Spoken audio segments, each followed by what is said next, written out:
following is a presentation of MRE Uno, Division 1.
Continued coverage of the 2025 MRE Uno tournament as we are nearing the closing stages of T5 Apocalyptic August, as we are now entered into the explosive 8, getting ready to determine the final 4. Half of that field has already been determined. We look to see here this afternoon who's going to stand atop the nuclear region as Bad Brad takes on the cool and collected Haseem Acosta. It's East Coast New York versus West Coast Washington State as we get ready to find out who is going to be moving on with a chance of taking this tournament and making a clear-cut case for them to lock in to what is known as Super League. These two individuals coming into today have put together a really solid Apocalyptic August. 13-6 here for Acosta, including the only individual to have a sweep back in the most recent Swarm 16. 10-5 here for the 14th ranked Bad Brad, as he was able to defeat DJ Curtis in a 5-2 victory in his best of 9 in the Swarm 16. Brad's got himself a gold, a silver, and a bronze. He'd love to add to that total here and advance past the final 4 into the podium. Maybe take his second tournament victory, as he was a tournament winner back in 2024 during the month of May. The career of these two, though, in the round of 8 is interesting. 2-1 for Brad, so obviously some more experience. Acosta, in his first appearance, he ended up being on the losing end. This is his second opportunity as well to try and get into the final 4. We're going to have to see who's going to be able to rise to the occasion. The CPU expect this one's going to go into that crucial game 9. It's got Brad on the winning end, but we'll have to wait and see what happens. As mentioned, both were able to pretty handily defeat their opponents back in their Swarm 16 matchups. And as we mentioned, half of our final 4 has already been determined. Most recently, yesterday, we saw Nam able to defeat Depere 5-1. Andy had already taken care of Gone. Those two going to face off against each other. On the other side here, though, nuclear region being determined right here, right now, between Haseem Acosta and Brad. Up on the top there in the bunker region, though, they will find out. Whoever moves on today will find out who they'll be facing tomorrow at 10 o'clock in the morning, as in the bunker region, it's Vapor taking on Cap. That will determine the 4 individuals that will be battling with a chance of moving into the finals here in Apocalyptic August. That sets the table for what's going on here. Let's go down to the table itself, as Charles Sanford is our referee today. I've got Short joining me on commentary, and Short, while this seems like this is going to go into clearly maybe that best of 9, that crucial game 9, as mentioned, both these individuals were able to avoid going to a game 9, pretty easily able to handle their opponents in the previous round. Do we see something like that here, where it's going to be all momentum on one side? Well, it's very possible that we see it go a game 9, and setting the table here before I get into the specifics of it, and we'll talk about this as we go along. The Super League chances loom large here because whoever makes this Final Four, whoever wins this game, is going to all but be locked for Acosta 95% chance, Brad 99% with a win, and whoever loses still going to have a better than 50% chance to make it. For Brad 63, Acosta 60. So the better than 50% chance, it's still good, but you want to get this win, you want to lock it up. And for Acosta, obviously looking at in his second appearance, looking to try and make his first career Final Four in what has been a career season for him. Brad obviously not having the tournament belt on him this year as he did last year, but he can look to lock it up today. Now, as for the game itself, this is going to be a chess match. Let's put it simply, and I'm gonna welcome our viewers. The last time we called a game together, Acosta was involved, and it turned into an endurance war. So I'd like to welcome everyone to part 2 of the Wild Card podcast with Seth and Short. No, I'm kidding. No, just breaking it down. Even though Acosta swept Lair last round, he still will take the slow pace. He'll manage the pace. That's something he's known for, and. Brad, and he went 12 plus minutes against DJ in games 2, 6, and 7 against DJ. So Brad's going to be one that is not going to mind playing patient, playing the pace game, taking his time, playing right with Acosta. So I would not be surprised if we see this thing go 9 as well. Not be surprised unless it's very lopsided, like to the hands, that we see a board series, an hour plus series on this one. It just seems right with how these two guys got here. Didn't go 9 obviously, but they still were on the board. I mean, Brad beating DJ in 7 went over an hour. Acosta sweeping Lara didn't quite make an hour, but still 47 and a half minutes total. So this is really going to be an endurance war, to be honest, and Super League, plain and simple, is on the line. Obviously, you're not fully locked up unless you go out and win the tournament, but with how these guys' resumes stack up, a win and you're almost near guaranteed in. Obviously not 100%, nothing's 100%, but better than a 95% chance. You got to feel good about that if you can get this win. And obviously for Acosta, looking for his first Final Four appearance, Brad looking for his third. We talked about this back during the Toxic 32. It rolled over into the Swarm 16. I think it applies here in the Explosive 8, and it'll go forward towards the Final Four battle as well. Even back as early as the Toxic 32 round, we kind of felt like everybody was starting to get into playoff form in terms of how their style of play was, and we're just going to see that continuing, that evolution you talked about continue here, I think, into this matchup. We've got Haseem that is watching the stream, so he'll be answering the questions here through typing, but he'll hear us verbally say it. So we'll start with him, and then I'll let you ask Brad a question here short. So, okay. Haseem, coming into this one, you've got a lot of momentum.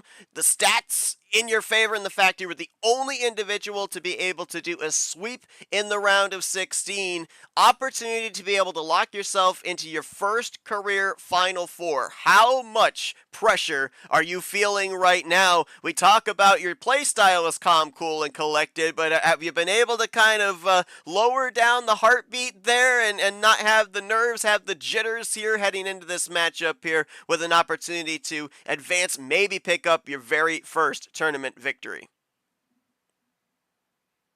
And for Brad, obviously, we know I kind of laid out the stakes there. You're near locked in with a win here, better than 50%, but still not great odds should you drop to this one. This is looking for your third Final Four, looking for a Super League berth. Talk to me about how your mindset is with that, and thoughts on playing Acosta. Like I said in the open here, against DJ, you did push the pace a little bit, had 3 12+ minute games in that series, and Acosta's one to, play it slow, play it patient, bring out that pace management. How do you plan to go against him with that today? And yeah, the first question as well.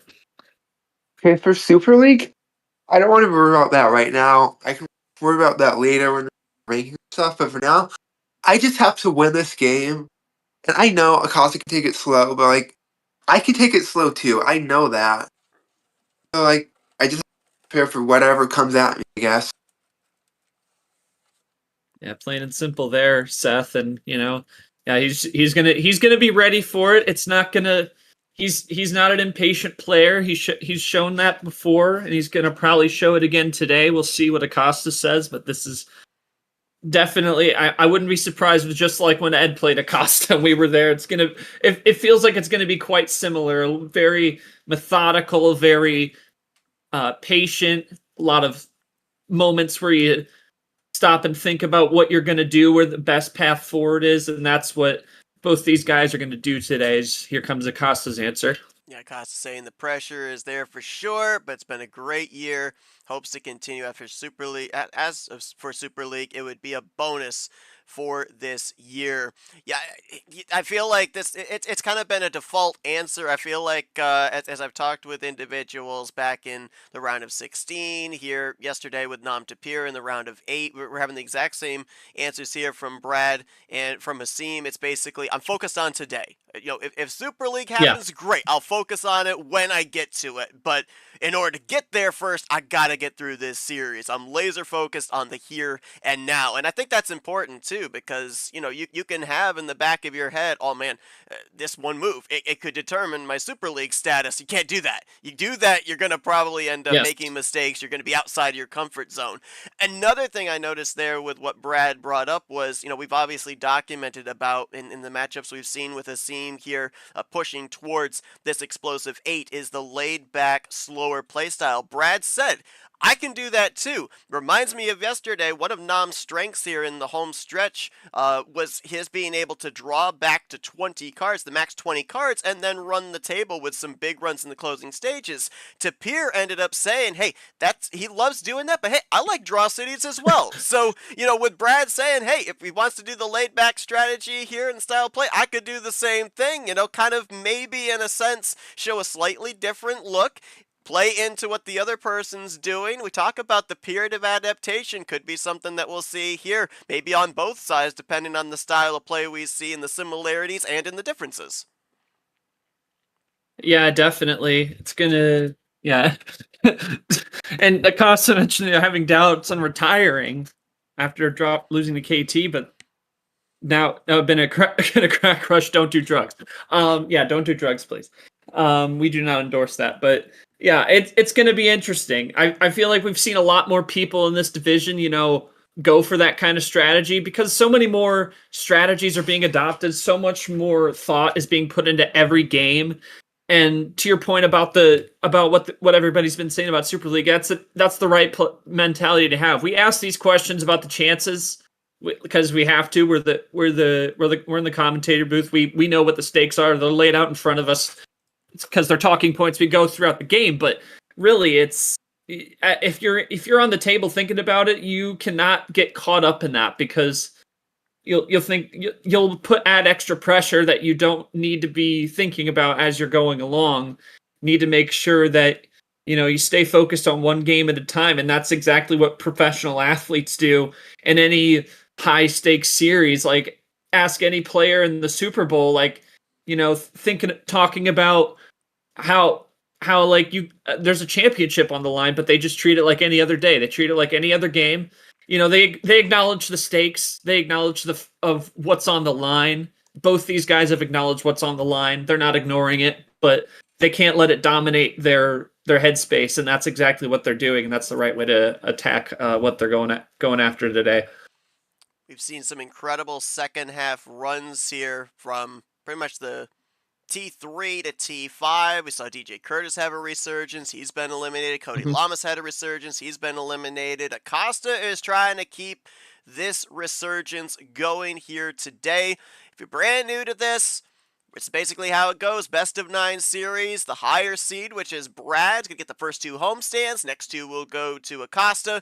Brad gets the next 2. Acosta, should we get into the later stages, will get the next 2. And then Brad gets the homestand on the crucial final game 9, should we get to that point. One of the big things here, Short, is not just 1, but 2 power plays available. Yeah. And we've seen, especially here in the round of 16 and here in these couple of games in the Explosive 8, the utilization of that first momentum shifter. Yeah, and I've talked about this with plenty of people when I've been hosting games myself. And the power play is such a great mechanic that we have in this league.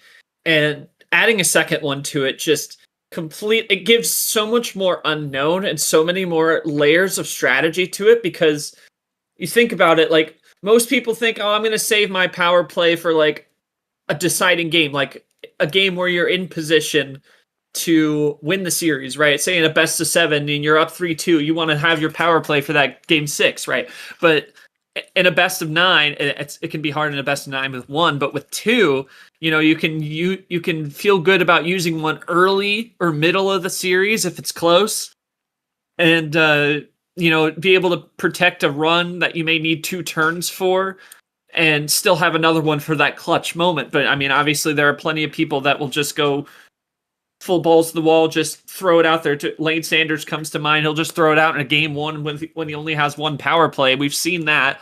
But with 2, there's just so many more strategies to see, so many more opportunities for players. And that's something we will continue talking about, this major format, both in March Madness and in this tournament. Going forward, we're going to see 2 power plays, and that's just going to bring so much more strategy to it, and we're going to see that on display once again today.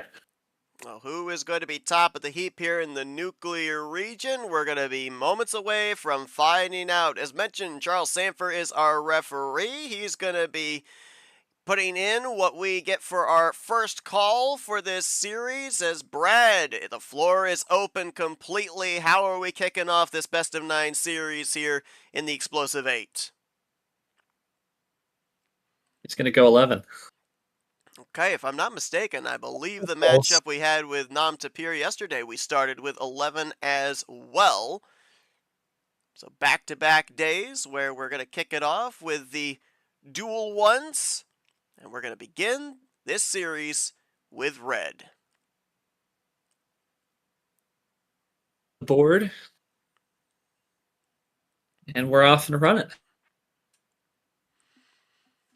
So we're going to see here with an 11 card start, we're in that mid-tier area. There's a chance for ammunition, but a lot of times we'll end up seeing an 11 card start be a lot about number efficiency, maybe have that 1, maybe 2 good cards for a kill shot at the end.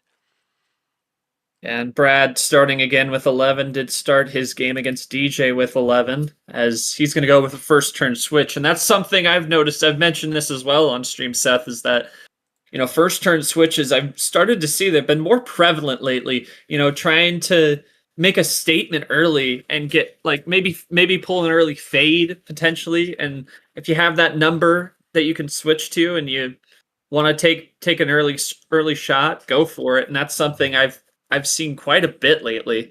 And Brad goes with it again, but they're both running on green. We'll see if that red becomes an issue later for him. I've seen a lot of that fade that you're talking about there as well with the early light switch on the initial card. Sometimes it works out. Sometimes you end up finding that one chink in the armor, that one color they're out of, and they're not able to get to that fade. Is little early double play there from Brad with the +2, which almost makes me wonder if that might have been his last cards in green and ensuring a little bit of space between himself and Acosta, just in case Acosta ices him out in green. Well, he goes with the +2. Acosta's just going to play it cool with a half off Aria 1. So 3-card lead for Brad. We'll see if he can just continue to play cool. He's going to go with a ditto. Oh, look at that. So he did have green in reserve. Brad with 6, Acosta with 10. Again, opportunity to advance to the Final Four and a guaranteed, pretty much all but guaranteed lock into Super League. We also ended up seeing yesterday, and I remember this being a running theme as well during specifically the round of 16, a lot of individuals. I mean, they were competitive matchups. Some of the stats didn't look like it in the end results, but every matchup was competitive. A lot of what happened on the losing side for people was they said, I just couldn't get those Oh, connecting cards. There's what I'm talking about, those connecting cards right there with the trip reverse into the Charles Sanford Red 6. A lot of people just couldn't find those connector cards to be able to get to their ammo. yeah. So he goes with the upside down stoplight, as I call it. Go with the Yeah. Goldie Yoshi toaster Sanford combo into red, and Brad quickly gonna switch off. So that may not have been a fade, Seth, unless he's really doubling down on a fade play because he immediately gets out of that red once Acosta went for it. Luckily for Acosta, he has yellow in his hand as well. So that could be a sign to Acosta that red might be a good place to possibly run down to the finish, but we'll see how far yellow takes us here. That's a great point there. We end up seeing that early +2 from Brad, the trip reverse from Acosta, now down to 4 cards each. Did they have anything else ammo-wise in reserve to call upon? Brad going to keep it in yellow here, so go with the yellow 5. Let's see what Acosta is able to do. 4 cards. We're in that end zone, but we have used some ammunition, so we might be depleted inside. Oh, there we go. There's the fade into red for Okay. Acosta. Now let's see. Was it an actual fade from Brad, or was he actually completely out of red from the get-go? Feel like he might, but I mean, I wouldn't put anything. You can't put anything. You can't guarantee anything. Let's see what he does here. Maybe he finds another way out. Down at 3 cards.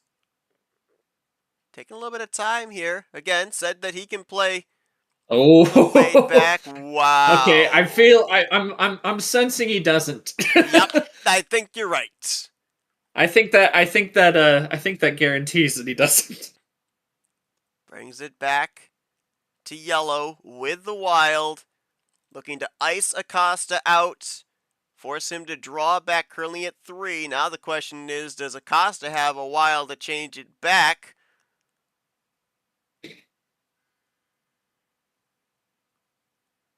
We're not seeing an immediate draw here out of Acosta, so he might have something. We'll see. And at 3, I wonder what his options are.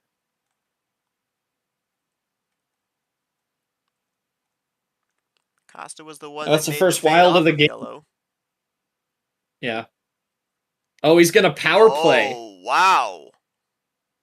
So again, what did we talk about, Seth, prior to the game? It's, with 2 power plays, you can afford to take a game 1 shot like this if you're comfortable with it, because you still have one for later down the line. But game 1 is big. I think trying to shut Brad up seems like he's had too many options to get out of it. He's got a blue wild and not even red, unless he's got a ammo connection here. He might.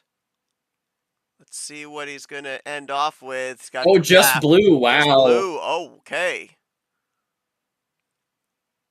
So Acosta takes the first game. So, in a sense, I mean, the power play obviously had to be used. So, Right. That's obviously flushed.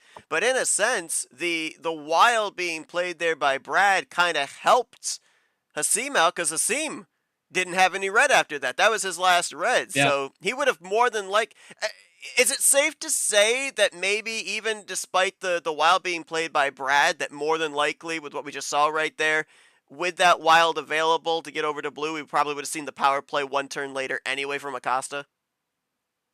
It's possible. Depends on if the card if he drew, does the card throw a wrench in that plan? That's the question. Like, he could have gotten a completely different color. Then why would you power play if you don't, like, if you have a bad connection? If you draw a bad connection, then it doesn't seem viable unless you can get rid of it and be back in that position. But yeah, it's tough for Brad. He definitely had the options to slow him down. It's just that Acosta had the wild, really, and I think that's a good power play from him.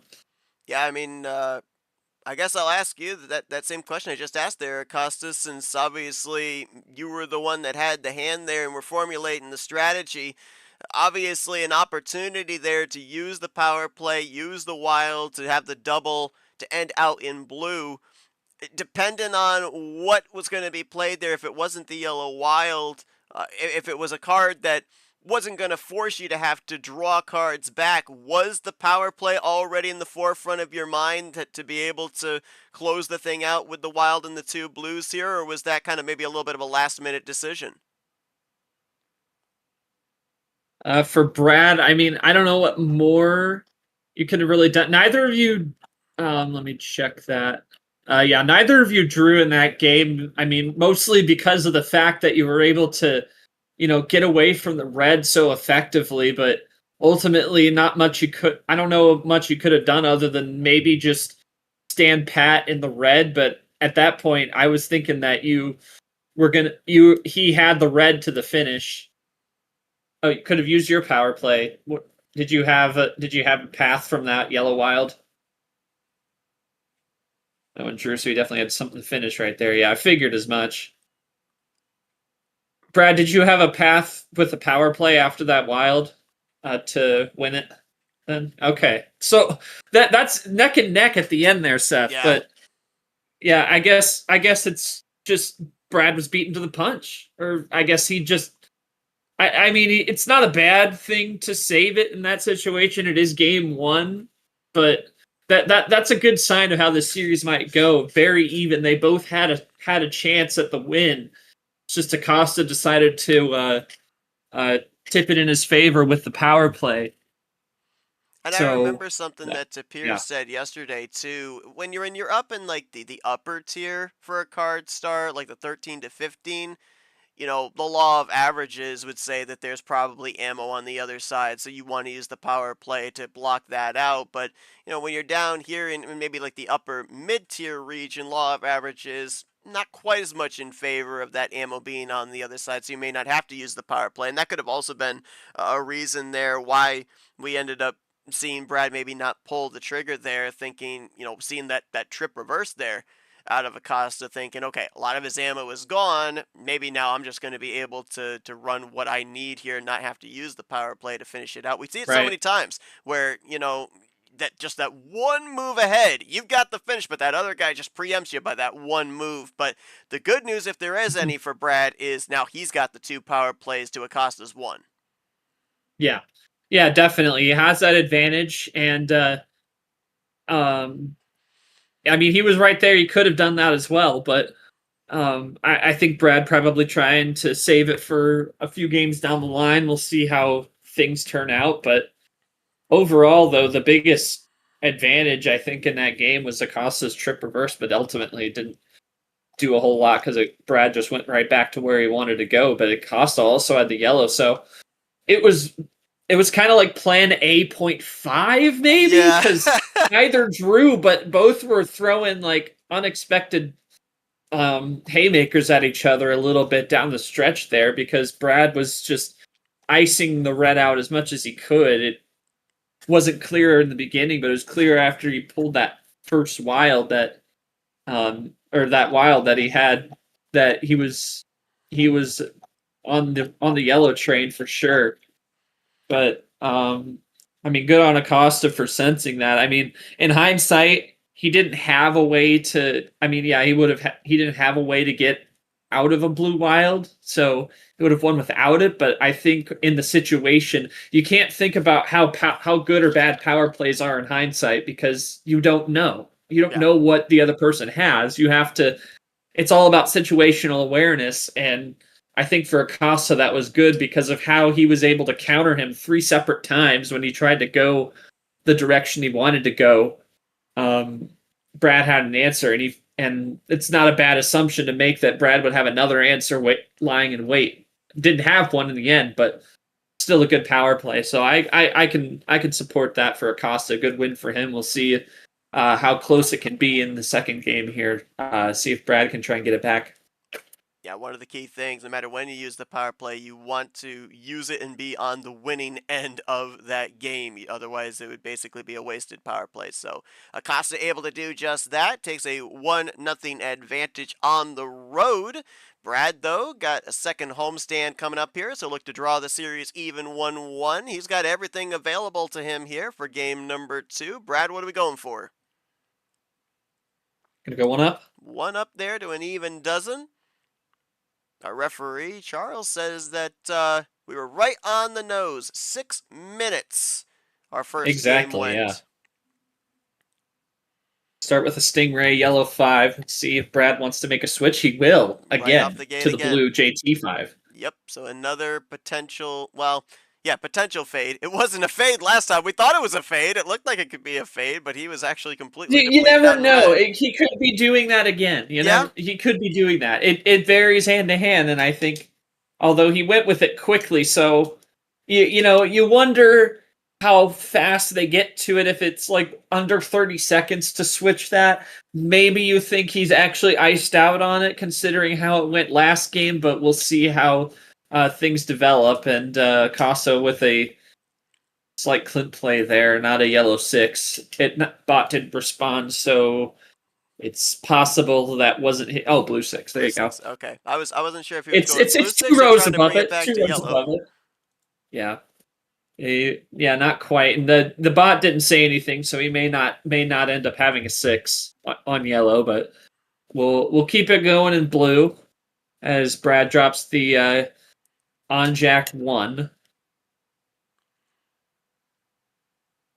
And now Acosta out early. Wow. First self-draw of the series right there. That's huge there for Brad. And that's something, too, that we'll see. Not only we saw that initial light switch for Brad, maybe to try and do a fade. He's iced out in blue here as well. But also, a lot of times, you're kind of searching around, right? You're looking for that one color on the other side where they're weak and be able to use that for ISO. But we're in double ISO right now. Or are we? Or are we? I mean, I go back to the Nam Tapir game yesterday where Nam, he had cards he could play, but we see Brad's got the 2-card advantage, the 2-play advantage right now, so maybe he's content to draw back, try and search for ammo as long as Acosta's drawing back.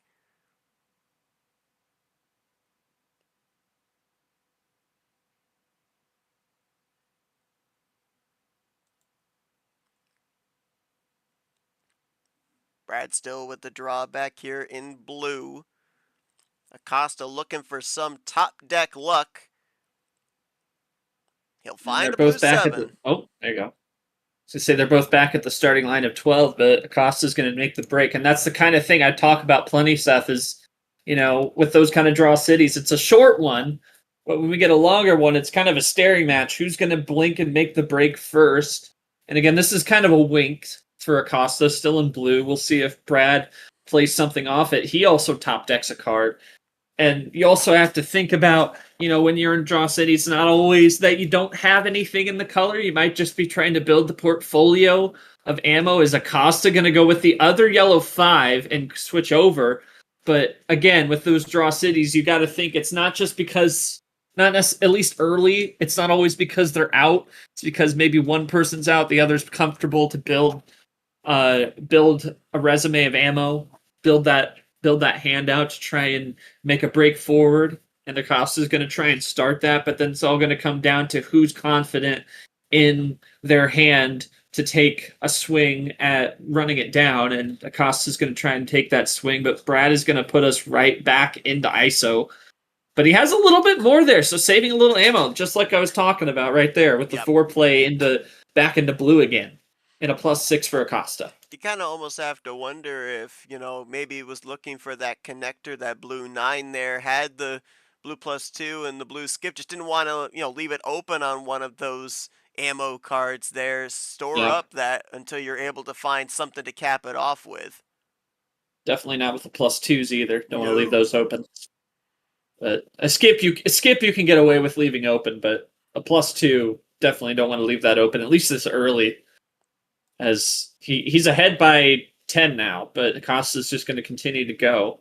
We'll see how far they can take blue. Yeah, those considering they were iced early.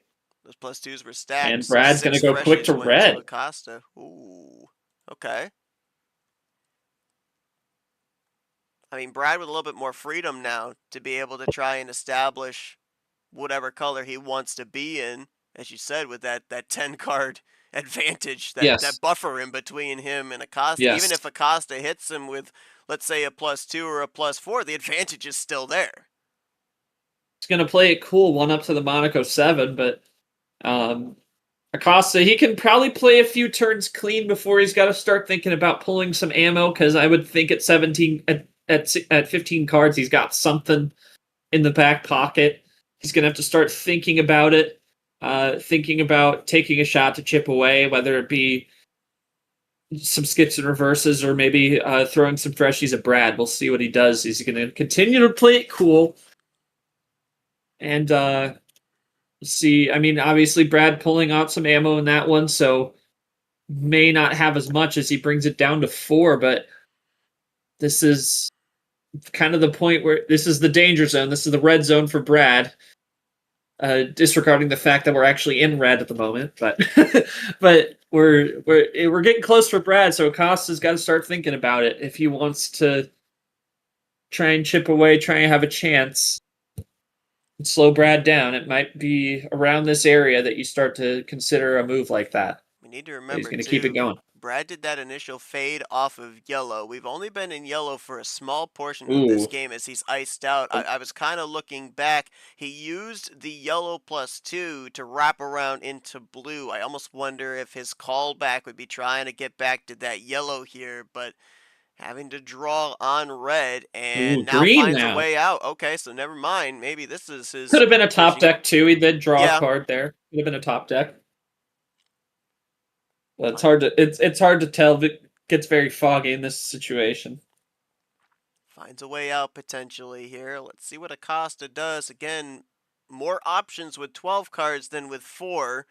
We haven't seen him really fire out anything ammunition-wise, as, again, just 1 down. Continues to play it cool here. This is one of 2 things. Either he's waiting to see if he can basically find a way to ice Brad out, preserve ammo cards if he has them, or he just doesn't have the ammunition cards.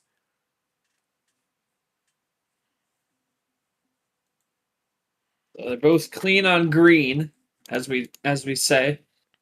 Still an 8-card lead for Brad.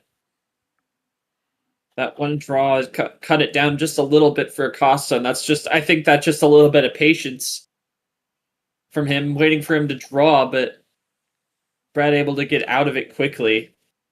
And now Acosta again. I mean, I'm not one to question a patience mindset. If I were him, if I had something like a +2 just for a little bit of defense, maybe set that up, but we'll see where the green takes us.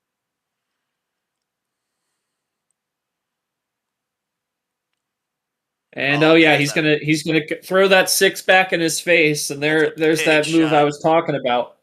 And now he's got a possession arrow lead now. As we are in that yellow we were talking about, we'll see what Brad can do. Who goes with the 0?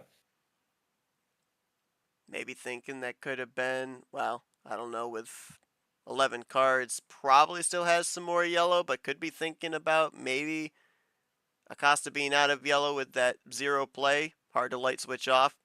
Acosta did have yellow in reserve still.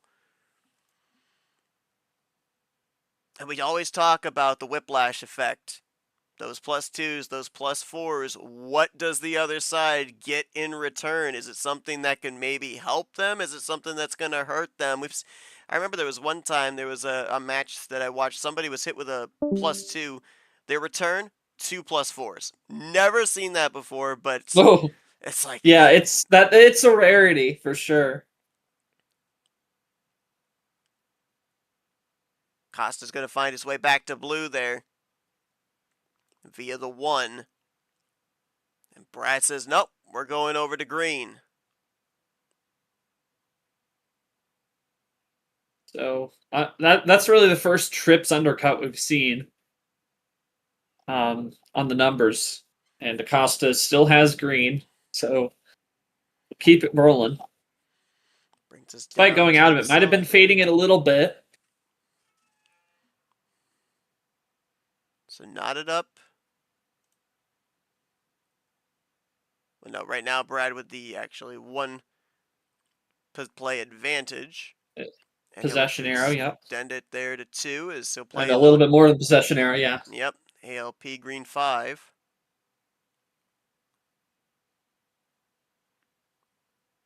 I mean, I don't know. The double play +2 there from Brad. The combo wild +4 +2 from Acosta kind of almost gives the vibe that this is going to come down to numbers at the end. It's very possible.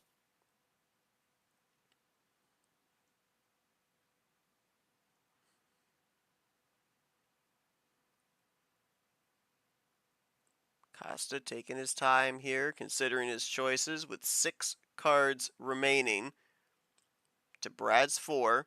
Costa up 1-0, but had to use one of his 2 power plays in game 1 to do it.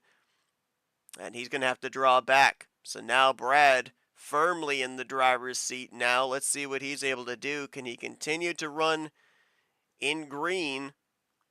Will he fade over to something else? Or do we maybe go into a double ISO? Let's see what the case is going to be here.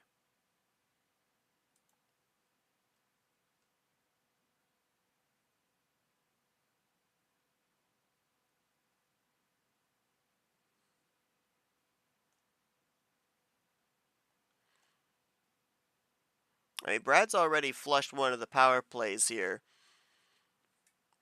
If he's got a scenario, as he'll do a little check play there, a little 1-2 jab with the green +2, so taking a page out of Caesar's book.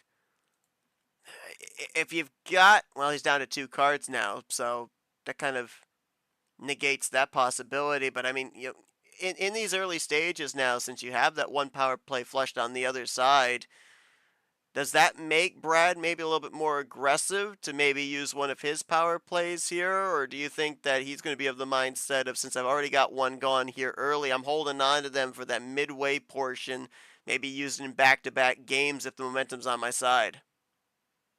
It's definitely something to think about. But he's going to go to check, so he's not going to use it here. And it depends on, to me, is this moment. It's like, yeah, he could power play to finish if he has it, but he could also be trying to save it. So you never know what he has on the last card. But other line of thought is if he's not power playing here, maybe he doesn't have it on a 2. That's what I was getting to. Yeah.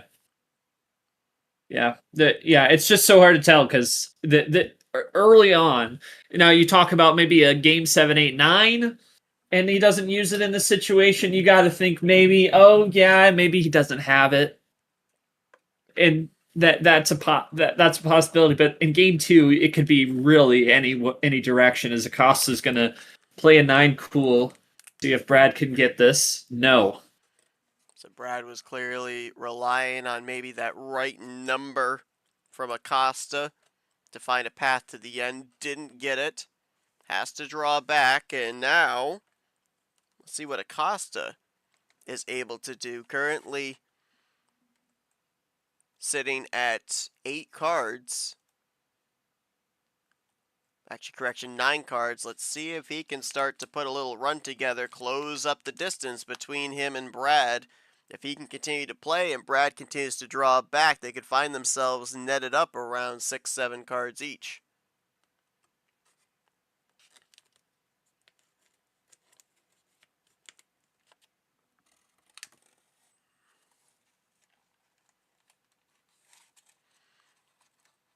Again, winner of this matchup will take on the winner of tomorrow morning's matchup in the bunker region, Vapor versus Captain at 10 a.m.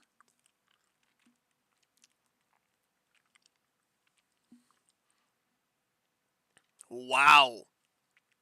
Big play here from Acosta. Wow. Quad Huge. play. He might have been least. searching for a connection. Yeah, quad play. He's down to 5.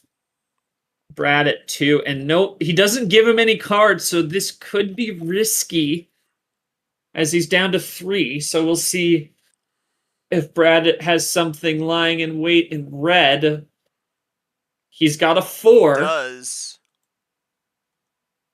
So does Acosta have a little split ammo potentially, or is he only down to numbers? 3 cards left. Let's see what he does here. He'll put Goes it to over blue? to blue. That could be also risky. The only color we knew that Brad didn't have was green, and he made the right choice. We are this year as well as with that we cross 15 minutes. Now the question is, in this game does too. Acosta maybe have he had a double play and blue had to use the power play for it back in game 1? Does he have a double play in blue once again to take game 2, or can he at least get it to check?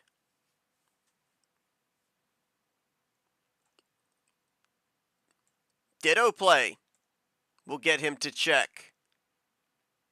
Brad iced. Is this the finish for Acosta to go up 2-0? Both blue 4s in his favor. No. Wow. What are they down to here? I don't. Maybe yellow. Maybe We haven't yellow. seen yellow in yellow since that undercut from Acosta. That's the only thing I can think of here.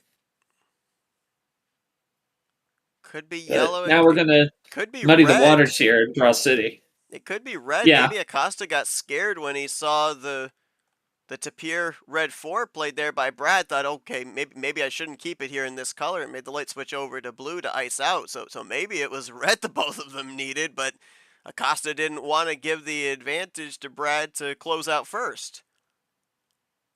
Oh, a double play there. Found another connector with the top deck there. Skip into the blue 0, down to check. I doubt that he's got the finish here. I mean, I think we've had 3 of our 4 zeros played. Yeah.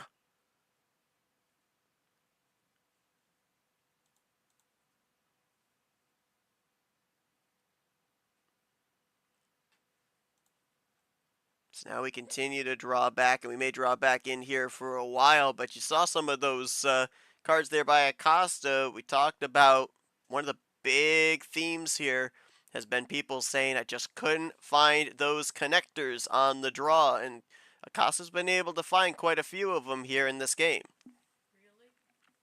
Being able to find them, Brad has as well. So, but now we're kind of hitting the deck again, and I mean, there's still a lot of ammo to be found. There isn't a whole lot. Both reverses are out in blue. It's a +2. Three of the 8 +2s have been used. A little early on. We're about halfway through the deck. Talk about history, but that's just a little bit of a snapshot of what we could be seeing. Nothing but one. But I'm saying blue. I missed that one. Yeah, no, it's 4 of them. 4 of the +2s. I can't read. Sometimes I see a 2 on the history line, and I think it says +2, and I do that myself. too. Wow. Sets himself up. He found the top deck with the blue 7, brings it over to green. He's back to check again. And he chained out of green, so I'm thinking it's something if he has another green, it's probably something he found along the way in Draw City since then, because he chained out of green earlier into red. And Brad's drawn back so it's to either 9 he cards, found so a what has he green. gotten along the way? Yeah, it's either he found a green or he has a red that he was able to get rid of. Brad with nothing here. Is this game 2 win for Acosta? He was iced out in blue. Let's see if he's iced out in green here. Yes, he is. Yeah, he is.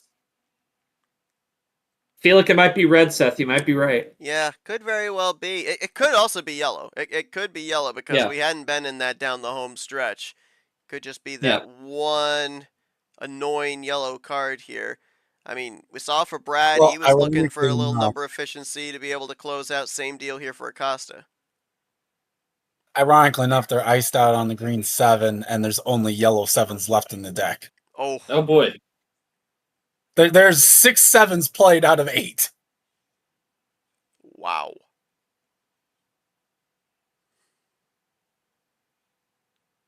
So Brad continues to draw back there. So will Acosta. I almost wonder too if maybe there was a scenario back when Acosta was at check where Brad believed that green was not the color that Acosta needed to finish on, so he drew back. He may have had green, but decided, let me draw back, try and see if I can get a good top deck ammo card there, and maybe get that before Acosta gets it.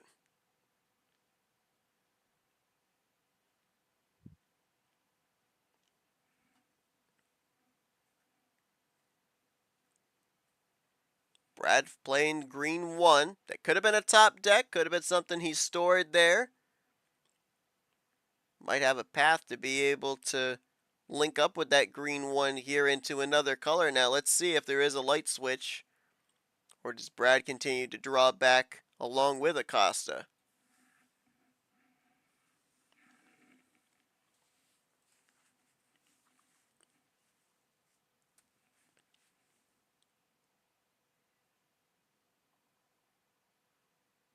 Brad's still running uncontested, but he's still behind. So he kept some green. He kept some green in reserve. He drew back, but wasn't willing to play those greens just yet, waiting to see what was going to happen with Acosta down the home stretch. And now, off the Chomik into yellow goes Acosta. Potentially could have been the color he was needing to close out on here.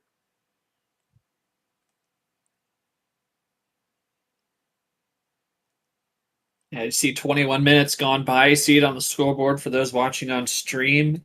This is what happens when it's not Plan A or Plan A.5. With these guys, you get into a Plan B, C, D, E. We're going to see games that either knock at the door of or make the board, as we're just about 3.5 minutes from that mark. But we'll see if Acosta can find a way to close it out. He's pretty close. After that yellow 8, he's down to 3 again. It's like what we talk about. No 2 games are ever the same. At 6 minutes, as you say, Plan A.5 there with an 11 card start. We had a 12 card start here, and we've eclipsed now 22 minutes. Brad's going to use a while to bring it over to red. Interesting. This is a mysterious red we've been talking about, but it's a risk. A little more calculated now that you're getting down on the deck, because there's still ammo of every kind left in red, and it's not been, we haven't seen a whole lot of it, but it's a risk. But I think Brad, reading how Acosta's been going, he's been patient with it. He hasn't come out swinging like that. And Brad, instead, he's going to come out swinging himself with a +2, though. Just a +2. So that explains that swap over into red. To be able to get to that ammo, try and draw up a little closer. Yeah, it's the first +2 of red. There's 1 left in red, green, and blue. Both in yellow have been used. And now Acosta, even with the 2 freshies, has nothing more, so he's in a compromised position, but Brad's going to go to yellow and pulls even. That's interesting. So this could be jailbreak for Acosta, and we could be having a final sprint to the finish here, Seth. This could be big here. Could be another neck and neck ending here. Yeah, interesting strategy there to use the wild, bring it over to red, hit the +2 to at least make it close before he then brings it back over to yellow, because that's what he faded off of with the wild. But Acosta is out in yellows, so that works out on 2 fronts if you're Brad. Yeah, does work out, as Acosta drawing on his own yellow 9, so Draw City, like I said, Draw City kind of muddied the waters a little bit. Now we don't really know where Acosta's needing to go, but Brad, meanwhile, is making a run. I don't know if this could be it. It's from 5. He's got a couple, and he goes to green. Is this it? This could be it. Could this be the breakout that Brad needed? And it is. And Look that's at it. that. Took his time there, made sure he got all of it in correctly, making sure he didn't get the Uno call out to draw him back, and little Just under short of the board. 25 minutes. Brad able to knot this What up for at you? 1. 38 seconds short of the board. Whew. No board for you. I don't care. I've had enough board games. I'll probably have another one later this game, honestly. This series is probably making the board, but I was going to say, you're only 30 minutes away from making the board for longest series. oh god. But I'll go with Brad then. Yeah, Brad, that was definitely I think that's more of an impression of what we're in for this series. You know, the first one was kind of plan A-ish for the both of you. And now, I mean, 14 self-draws aside, it was definitely interesting from up here in the booth to talk about it because, you know, the Draw City muddies the waters every time on, like, what y'all might have coming down the stretch there. And to be honest, it didn't look like you had a ton to fight with. I mean, you had those +2s here and now, but thoughts on that kind of thing? It definitely feels like you're gonna see more games like this come down to kind of the numbers and, you know, maybe conserving a last little chunk of ammo and which you had there. But again, lots of long draw city to make that happen. Thoughts on that game? Because I saw Haseem, he was getting good draws. Well, I was getting nothing. He was at Uno like 2 or 3 times there. Or after I got the first Uno, I was nowhere. But I kept drawing because I had to, and eventually I got a good run. I knew I needed to draw back. I'm like, when I got that second wild, I knew it was time to go.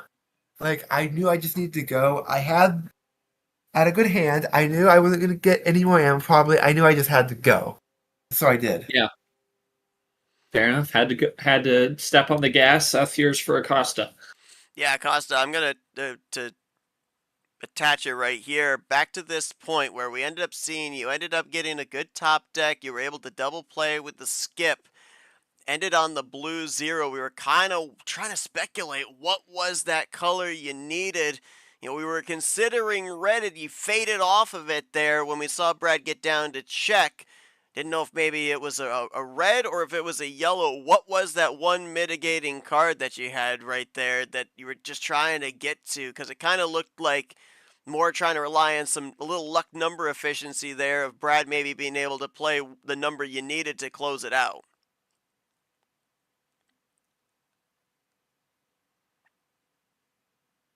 They were playing the numbers game, felt good, managed to take a game early.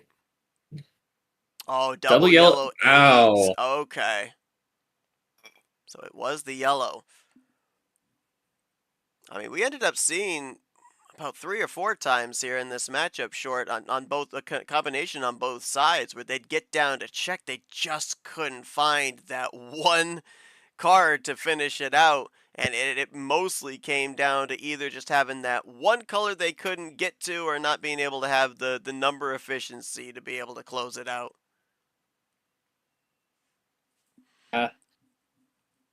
Like I said, this impression I got from this series that I figured we would see situations like this post game where we'd be talking about all comes down to the numbers. They also conserved their ammo pretty well. Brad saving a 5-bagger to the end, but again, I mean, Draw City came up plenty of times, so it's evened up now. We'll see if part of me thought that, you know, getting it in not only for Brad trying to make sure he gets all the cards right, getting call, maybe trying to bait a defensive power play. It's early to think Good that point. Acosta would use that, but I mean, you play it like that, you'd think it. I mean, it's one trying to make sure you get it all precisely correct because, you know, you chain it up like that, you can definitely make mistakes, and but that's the advantage to playing slower. And then also maybe see it down the line trying to bait a power play flush. But we'll see how that plays out the rest of the way. Brad on his second homestand draws it even, knots it up 1-1. Didn't have to use a power play to do so, so still has his 2 available for the rest of the series. Acosta, with 1 power play still available, gets ready for his first homestand. So, with no 11 but everything else available, Haseem, what are we going for here for your first homestand game number 3? And we're going to go to 10. So we're still keeping it right there in that 10 to 12 region. We're not going way up there to high tier just yet. We're in the upper mid tier for the most part in the early going of this series. Yep. Yeah, seeing that mid tier, I think we'll definitely see a sender somewhere. We'll probably see a 13 and a 14 at some point. You know, with CSR, you can't really avoid it. So it's definitely possible we see the higher tier, but we're going to keep it in the mid tier for now. As I mean, again, with Acosta, even with a 10-card start, you can still make it go 20 plus. So we'll see what happens as another first turn switch, 3 for 3. That has been the trend for sure. We don't like the color we're starting with here. Bot, choose something different, we saying.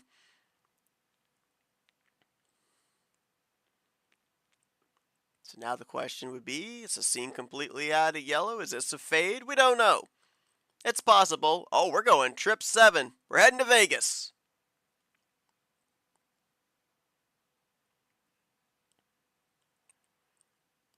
So now it looks like here in the early going, it's all about color control.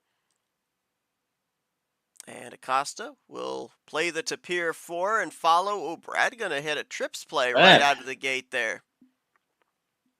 That's a quick shot there from him. Goes ahead by a pair. Acosta can keep it within 1 with a play. Brad on the road, so he would have been at a 1 possession disadvantage. Now this puts him in control on this away game. Acosta gonna bring it back to blue, however. Finds the JT5, and wow! We went trip 7, now we go trips 5. As Brad will bring us over into Pandora's. That's a second undercut there.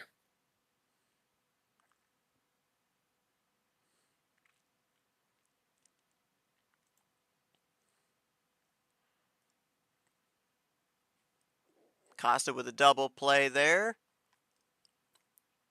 Brings it to within 2 possessions. Brad looking to get to 2. It's now he'll play the ALP green 5. Brad down to 4. Costa down to 5. The Aria green 1. We're continuing to run numbers. We ended up seeing that trips play there from Brad to establish momentum. Did he have anything left in reserve? Let's see.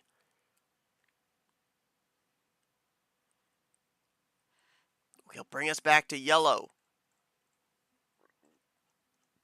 We started the game on yellow. We end up seeing the fade there from Acosta. Let's see if yellow is the closeout color.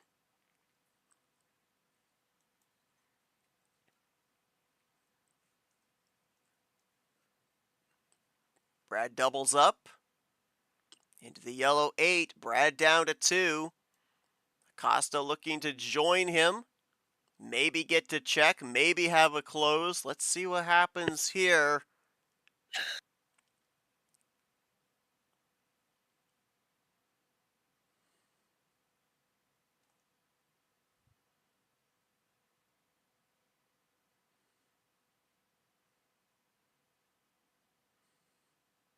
Acosta was typing, then changed his mind. Maybe a little bit of reconsideration here. The stop and think moment again. He has those moments. We'll see what comes of it. And it's neck and neck here in the yellow. You haven't seen a self draw, so again, kind of feeling like a little like game 1, but we'll see if that if they have clear paths or do they need something from the deck. He's going to go with a 6, so it's dose to dose.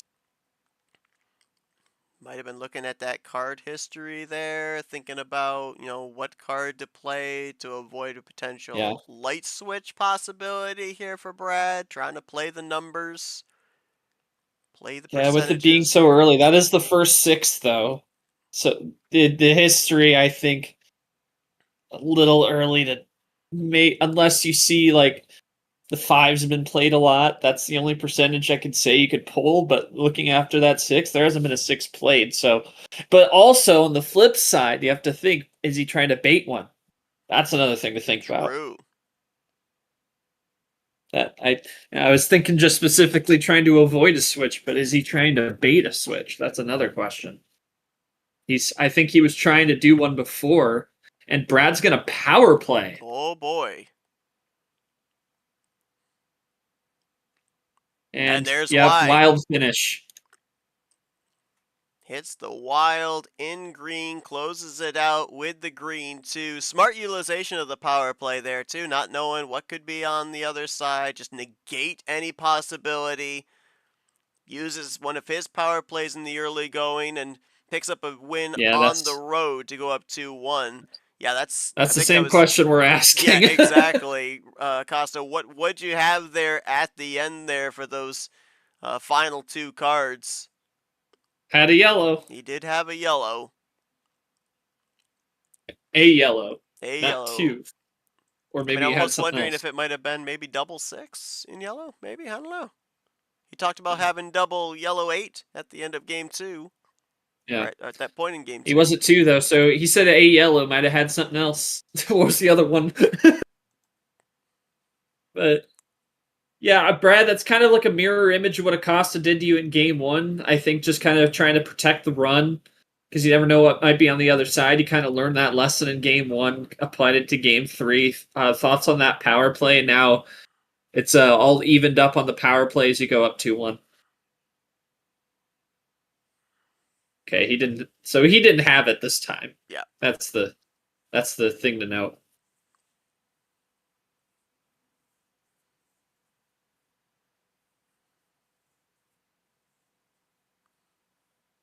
Even Steven, exactly. And it's 2-1. I mean, early looks at the stats, it's fairly even, maybe a slight +2 the wild advantage for Brad's been big. As he used his 4th to win that, and then he's +3 on the +2s, but still even on self draws. Did not see it this game, and switches are pretty close as well. So it's pretty even for this one. I don't know if Brad caught my question or not, or maybe he's typing. I'm not sure. It doesn't show.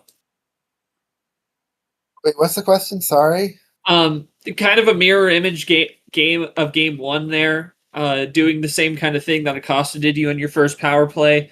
Was it kind of applying that to this situation, not knowing thinking he might have a run to the finish? Yeah, I was just afraid of the wild there, really. Yeah. Not much more to say about that, Seth. It's the same kind of talking point, except Brad pulls the power play instead of Acosta. But now we're even at 1. And I don't think we're on power plays. I don't think we're going to see it, at least for a few games.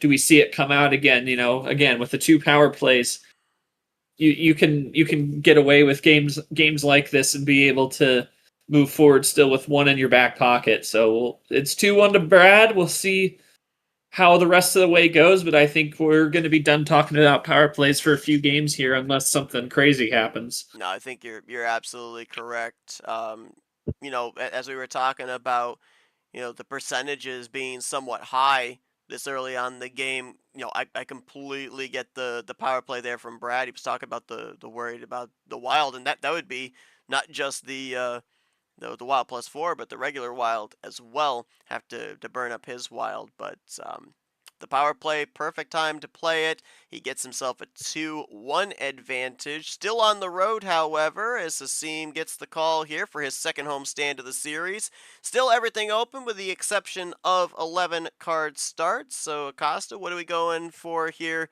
in game number 4? What do you think, Short? Do we go lower? Do we go higher? Where are we here on this 10 to 12? Or do we call back on one of them? Oh, Whoa. 7. All right, so we're definitely going lower. We'll go with the OG.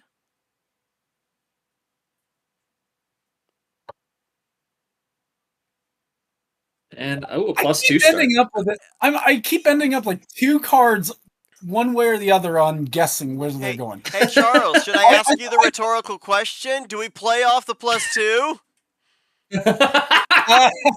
I mean, if you can, I definitely try to.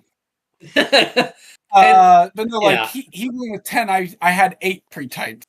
He goes with 7. I had 9 pre-typed. Okay, so from now on, just ask Trout what he has typed, and then we'll know what Acosta's gonna choose. I think I did the same thing with one of Brad's. I just don't remember which one it was. I think I had something pre-typed for 11. Although no, that one I was like 3 off. I think I was thinking he was going to go for 14. I'm gonna be very confused. Mind you, he started with 11 last round. Yeah, I'm gonna be very confused if at some point Acosta goes with a full send and Charles has pre-typed 16. I'm gonna be very worried about Charles. The problem is that one is either I would have pre-typed 13 or 17. There you go. What are we in a P3 game? Yeah. Because like I said, the game 3 I was 2 cards under. I had 8 and he went 10. Oh, so okay. It works. It can work either way. Yeah. Yeah, and I'll make a point. There he is. He's done it. I was gonna make a point on the rhetorical question, Seth, is the fact that when you're in like between 5 and 7, the aggression level is completely different from say 10 through 12. So you really got to think about, if you want to maybe have a little bit of buffer, have a little bit of a gap, because you never know what can be on the other side in these kind of games. Playing off the +2 like this is not a bad idea. And even like an early +6 play is not a bad idea. And that's what Acosta goes with, and Brad just going to play it cool. But yeah, playing off the +2, not the worst thing. Maybe not on a 15, on a sender high tier, maybe not as much, but on a 7 where, you may be strapped for options if one thing goes the wrong way, maybe try and make it harder for your opponent, and that's what he did there. But we're going to see what Red has in store. But yeah. Well, here's the thing. I've had the opportunity to see both the last matchups here for Acosta against Yepes and against Lara. 2 things that I've noticed. Number 1, when he has that ammo off the start, he's willing to play into it, which we saw happen right here. Also, seen that when we end up having that culture drawback, he doesn't adhere to that. He says, hey, if I'm able to get an advantage by a possession, I'm going to take that advantage. Yeah, it's 2 schools of thought. Ultimately, you're not ever bound by culture, but you may get ridiculed by some people. I'm a supporter, but sometimes I don't actually walk the walk, so I should probably stop talking the talk. When we cross to yellow. Depends on my hand. Yeah, that too.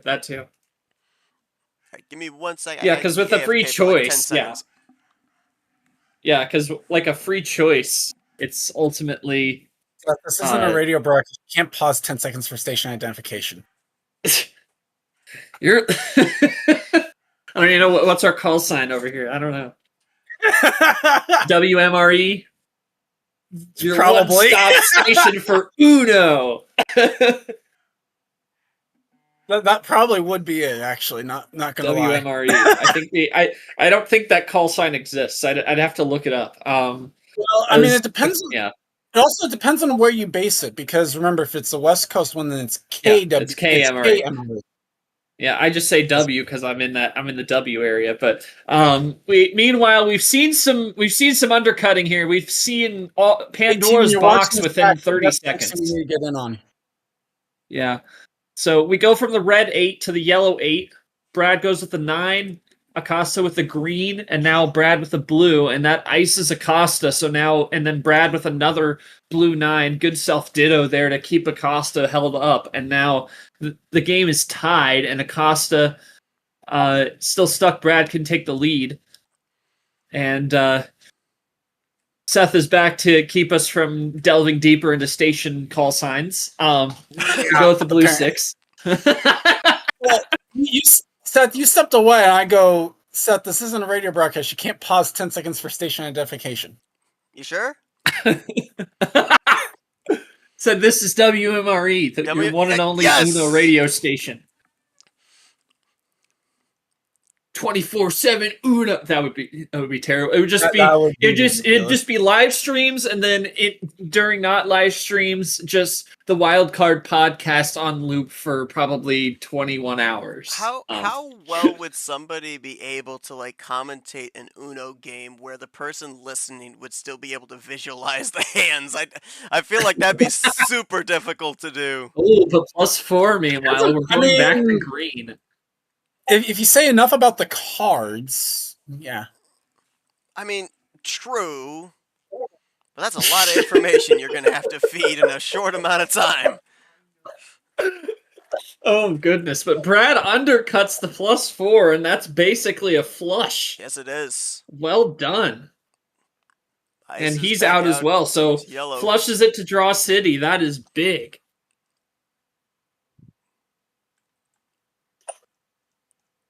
So now Acosta trying to find a little bit of luck on the top deck here. Does have the possession, but both currently iced out in yellow. Brad might bail out here. Oh, he finds a top deck himself. One up there into the bow tie too.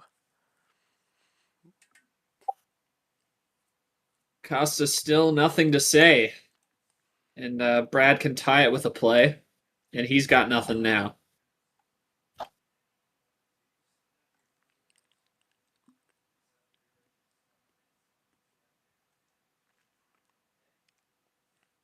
So back to draw city again.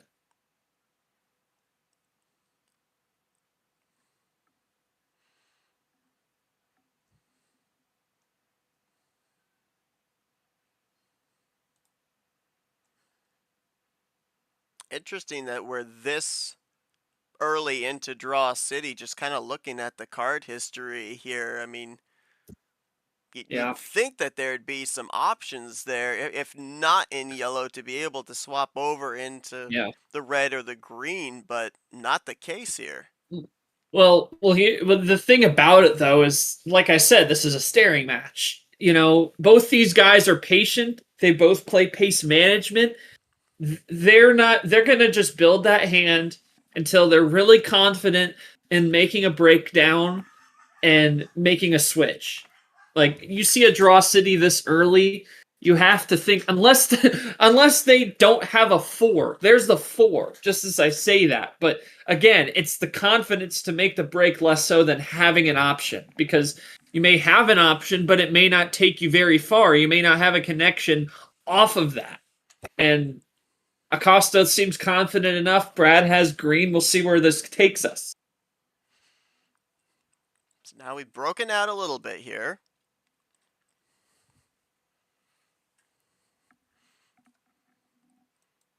Acosta draws back in green. Wow. So this is 2-color hand if you're Acosta.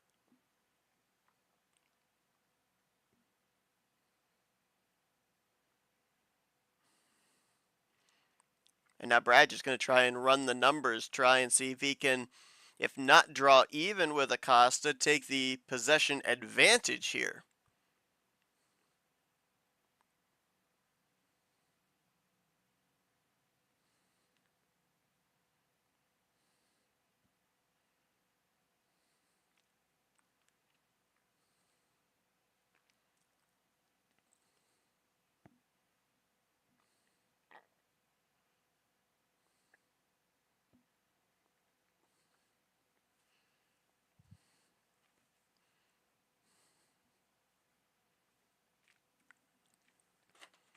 Lengthy amount of time here for Acosta, who was iced out in green, so makes you wonder if he was able to find some type of a top deck maybe. Maybe able to find a way to wrap around out of green, maybe found a number to be able to get out of green. Let's see. Yeah, he found the card he needed for the wraparound. Double skip. Hits the +2. 2 freshies head in the direction of Brad and caps it off with the red 3. So now opens up even more distance between himself and Brad.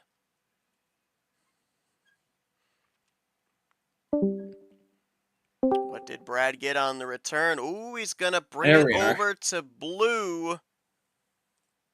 Could this be an ISO? Remember, we were in Draw City there in blue for a time.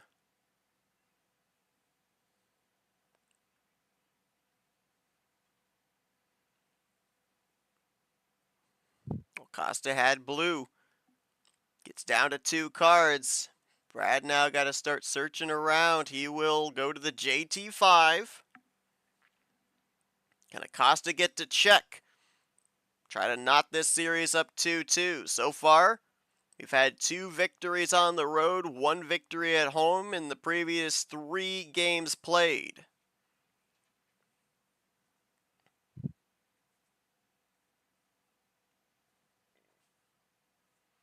And he's got the finish, the +4 kill shot. He had the blue, but he uses the +4 to bridge it. And we're knotted up at 2 apiece. Draw City kind for Acosta. Yes. Definitely was. I mean, Acosta, we ended up seeing that run you were able to put together there to get yourself down to 3 with the double skip, the +2, bring it over into red. You cap it off there with the +4. What of that ammo were you able to get off of the Draw City? A lot of times, people I ask, they say a lot of this I had at the very beginning. How much did you have initially that you were holding in reserve, and how much did you end up getting on the Draw City returns? Well, Brad kind of illustrated how lopsided it ended up being, Seth. No wilds, no +4s, no +2s. And I mean, 2 +4s for Acosta, that's 3 now in the series. Yep. Kind of puts it in perspective. Got a wild +4 and a red skip from one of the draws. Wow. And yeah, the fact that, not even regular wilds are +2s on the returns from the +4s and the +2s there from Acosta for Brad. Yeah, definitely a bit lopsided there on this 4th game for sure. Not only on the initial, the top deck draws, but also on the return of the ammo cards on the other side. Pretty self-explanatory what went down there in Game 4, so let's head into our best of 5 here as we get ready for Brad to get back on the homestand here. So far, 2 wins at home and 2 wins on the road in these 4 previous games played. Brad, no 10, no 12. What are we going here for Game 5? There's the high tier. Charles, what did you have pre-typed? Did you have 14 pre-typed? He did.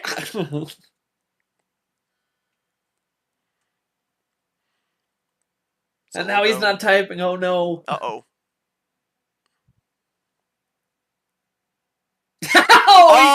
He had it correct this time. Look at that. Or maybe he just pre-typed it like that to make himself look good. Who knows? Oh, that's true too. I actually did. You have to call the first card now. We've had all numbers, right? Or no, we had a +2. No, we had the +2. I believe 3 of our 4 has been started in yellow too, if I recall correctly. I had the right color. You did have the right color. Acosta thought it was going to be the yellow 8. I mean, it's the wrong color, but it's half an 8. You cut an 8 in half, it could be a 3, I guess. If you cut it in half vertically. And immediately, the fade off of the blue into red. It's getting to the point now that we don't even expect it. It's just going to happen.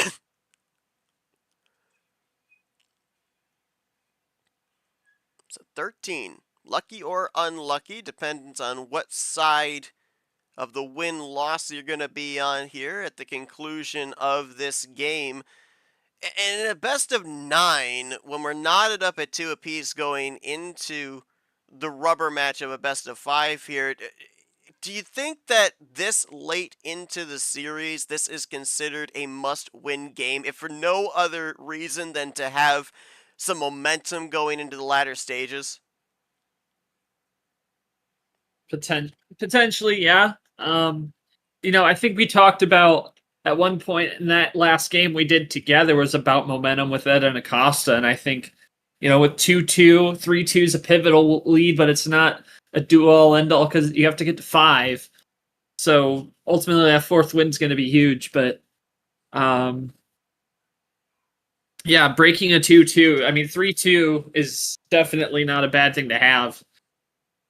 Putting yourself 2 wins out, and then, I mean, they both have a power play, so there's really no advantage unless you go up to 4. So we'll see how that plays out, though, as we might be headed for Draw City again here. Yeah, both drawing back here in the early going on red.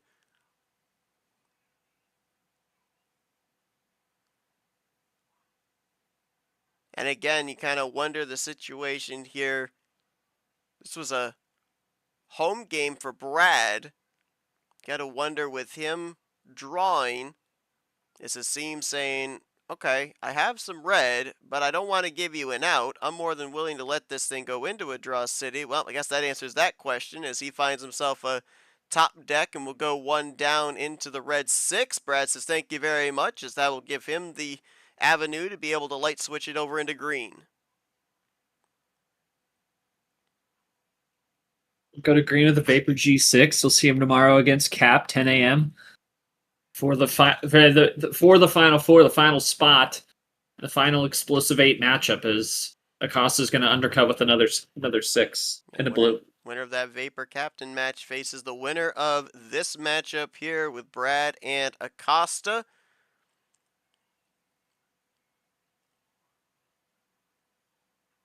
Over into blue, into the Nom 4. Still waiting for Pandora's to be unlocked here, as we've yet to dip our toes into yellow. Acosta brings it back here into green.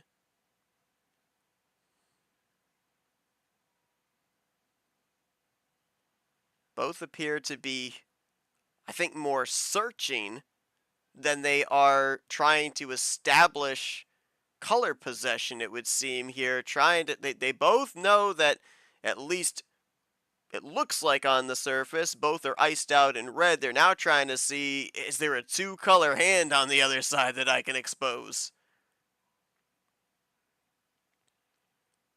Brad finds the ditto play with the green 4.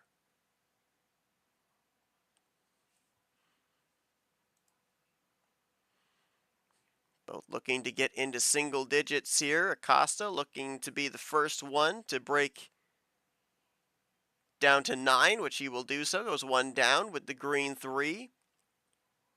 Brad at 11 looking to get down to 10. A lot of numbers that we've seen here in the early going. We haven't really seen anybody put out any of those 1-2 punches with the reverses, the skips, the +2s here. So did we just get a heck of a lot of numbers, or is there quite a chunk of ammo that we're maybe holding on to here when we start to get down to that red zone, that 5 to 7, maybe even 8 cards to the finish?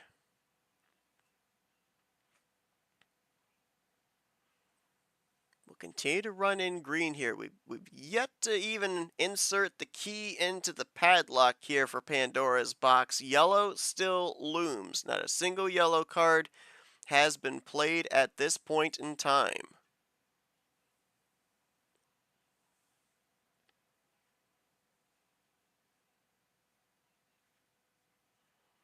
Ooh. There we go. Big shot there. The wraparound out of green brings it over to yellow, does Acosta. The +2 double skip ends on the yellow 7. So now Acosta builds a gap between himself and Brad. Brad will ditto play. No, never mind. Instead, he'll bring it back into blue. See if Acosta had any blue in reserve here, or did Brad find an ISO? He did not. Haseem will play Brad's own card there, the blue 2. Gets down to 4. We've seen a couple of occasions where we thought, with a run like we just saw Acosta do, maybe potential split ammo, but instead has used that trips or quad play in this case to be able to get down to numbers. Ooh, this is interesting because we ended up having Acosta do the wraparound to yellow. Brad brings it back to yellow. Can Haseem work with this? He will. Goes one down. Brad might have just had some stray blue there.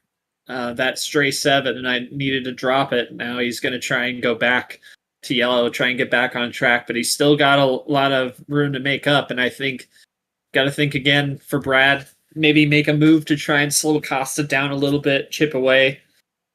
If considering Acosta chained into it, he might want it as well, just as much as he does.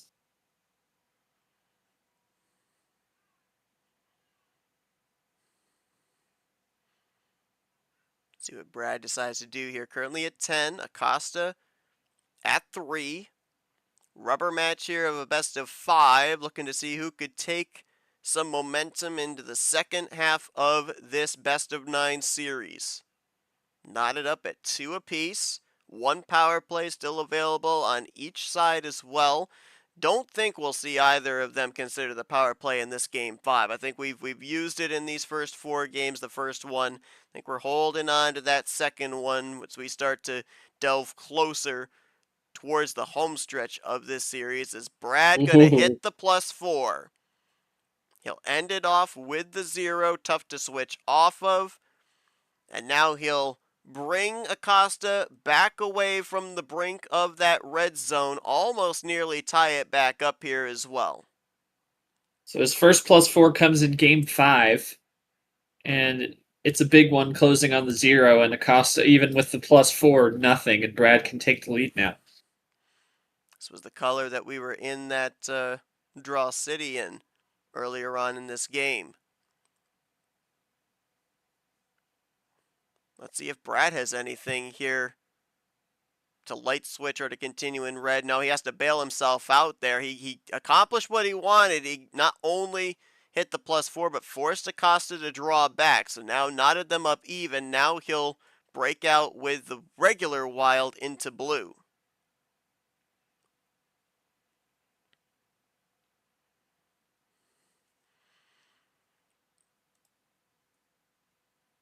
Acosta will play the blue 7, so now Brad's been able to get the possession by 1 play.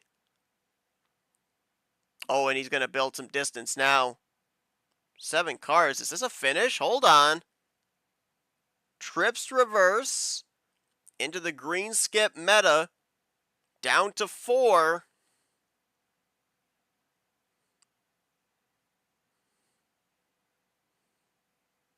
I feel like this is maybe going to be a finish here. Let's see how he's going to cap it off. To get it down at least to close to check. Another skip, double skip. I don't know. I mean, the way he's been playing this stuff, I think he might have it again here. Taking his time with it, making sure everything is played right. It's the same thing we saw earlier. Acosta considering the power play there. Don't know if necessarily. I don't think he does. I don't think he will. Yeah. Oh, check. It's check there with the Stingray yellow 5. I wouldn't if you're Acosta. Brad was trying to do it. Yeah, he might have. I think Brad was trying to make Acosta think that he had it. Yeah.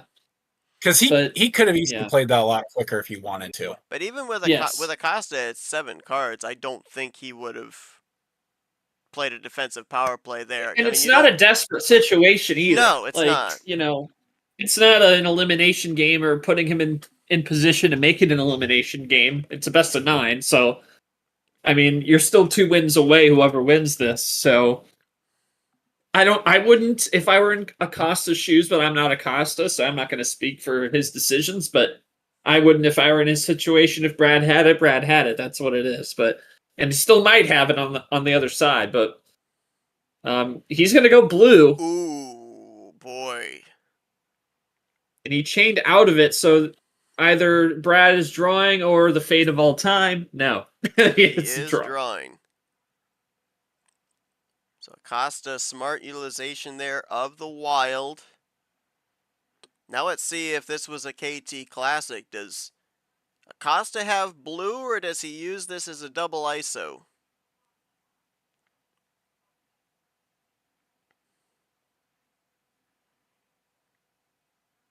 is able to run it. Now he's got to be careful here on the numbers. Make sure that Brad doesn't find some way to light switch back over to a color that he needs. Oh, well, he was able to play one card there, was Acosta, but I guess you could kind of call it, in a way, a KT Classic there, because now we are indeed in double ISO in blue. But Acosta with a Wink 5, 1 up. He's gotten really lucky here on these top decks. It seems like whenever we go into a draw city, it's been Acosta for the most part that's been able to find the top deck card. Acosta could take the lead with a play, as it's tied at 5 with a draw from Brad. And he's not going to do anything.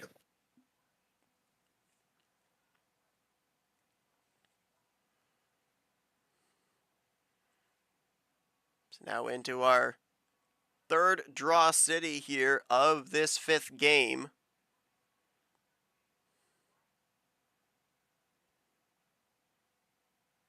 Brad gonna find a top deck, but it's a ditto.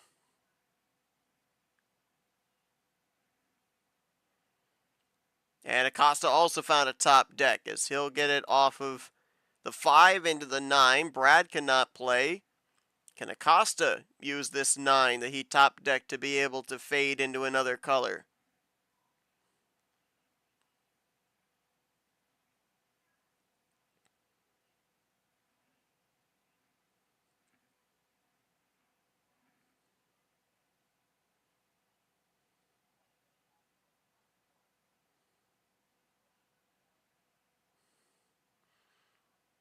He does indeed with his own card. Brings it over into yellow with the yellow 9. And now the floodgates have opened a little bit here. A little bit more freedom to be able to run some numbers here as we've broken out of blue.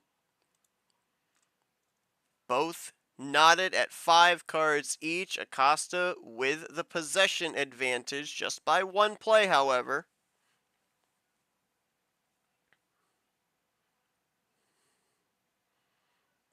And now it's a question in that, I guess the 2 last times we were in Draw City, what did we draw back? Was it anything that's going to be able to help the cause to close out this game, or we're going to have to rely on a lot of luck and a lot of number efficiency? 1 up there from Acosta.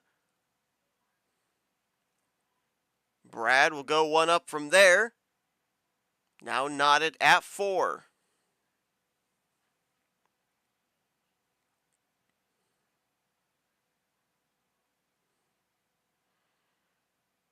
Acosta doubles down, up to the yellow 8. Brad finds the light switch over into green with the Chomik.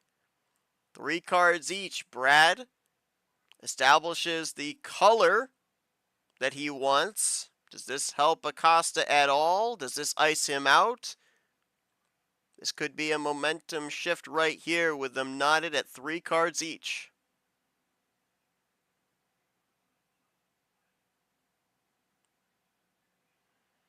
Keeps going. Acosta to 2.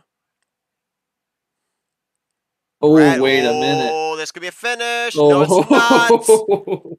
Gets to check, but he draws Acosta away from the brink of Uno.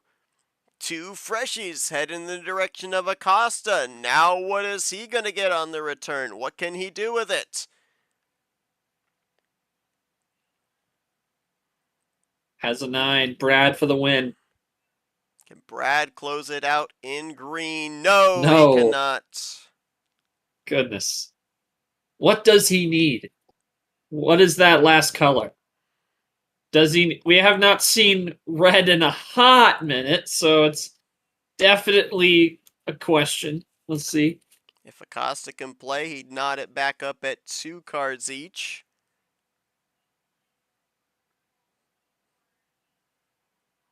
Goes back to yellow with his own. Ooh, with his own 9.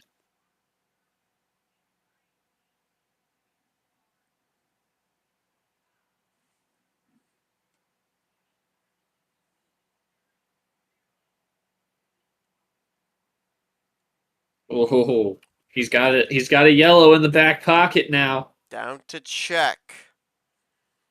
Acosta looking to join him at double check. Or does he have a double finish? Maybe.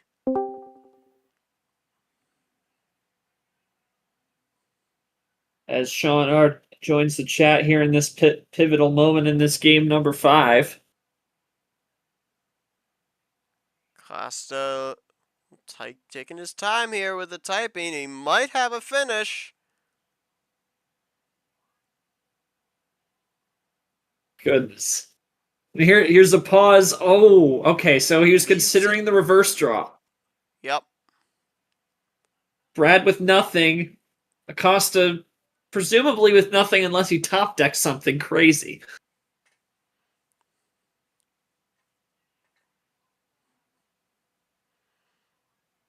Well, he's been lucky here on the top decks. Let's see if he finds himself some kind of a connector. Oh. Okay, he has a 4. So top deck's a check, but you'd have to think unless it's a 4, he doesn't have it. Yep. And we're pretty depleted in 4s here. Yeah, nothing. We've only had 2 red 4s still available out there. I think red is his key. I have to think red is his key. It's got to be one of their keys because we have not Or seen it in a both. good few minutes. There's only 4 red cards that have been played. A 0, a 3, a 6, and Yeah. a 7.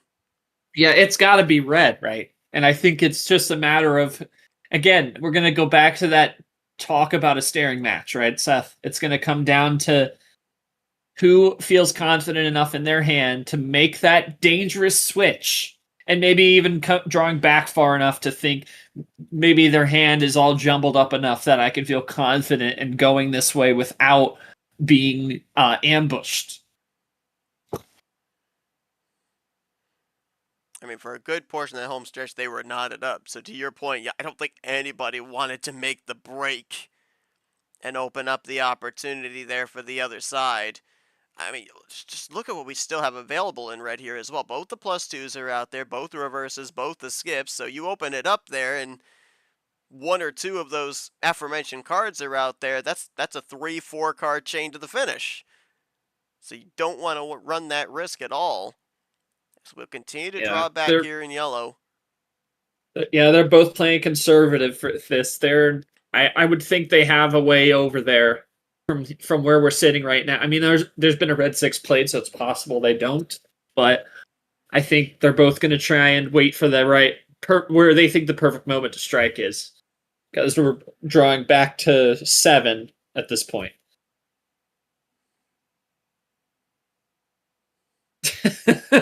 That's right, Art. I agree. It's how it feels sometimes, but it's a lot to break down in these moments. Acosta finds there's an 8 top deck there, but Brad not able to use it. Can Acosta use it? There's a check of the log, and we're approaching 20 minutes for a second time. Only about 5 minutes, a little less than 5 minutes short of our He's longest gonna go game blue. so far. Not as much of a risk as red, but I think it's got to be red, as Brad going to come out of the gates with the +2 to take the possession arrow back. But I think that's, Seth, that's going to be what we're going to be continuing to talk about is when is the red going to appear? Because there's barely been anything played in it, and I think they've both made it very clear that that's where things are headed. So it's a question of when someone's going to make that call.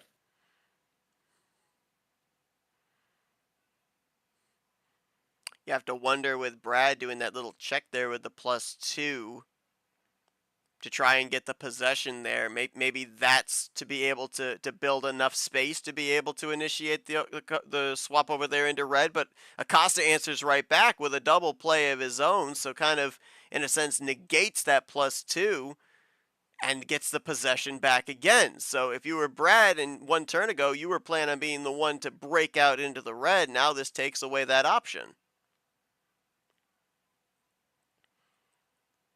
It does. And again, the 0 harder to get off of, and the red having the 0 used, but that and the blue having the 0. Those are the only 2 zeros. Here So we green go. and yellow still have a 0, and there is the red. So here we go.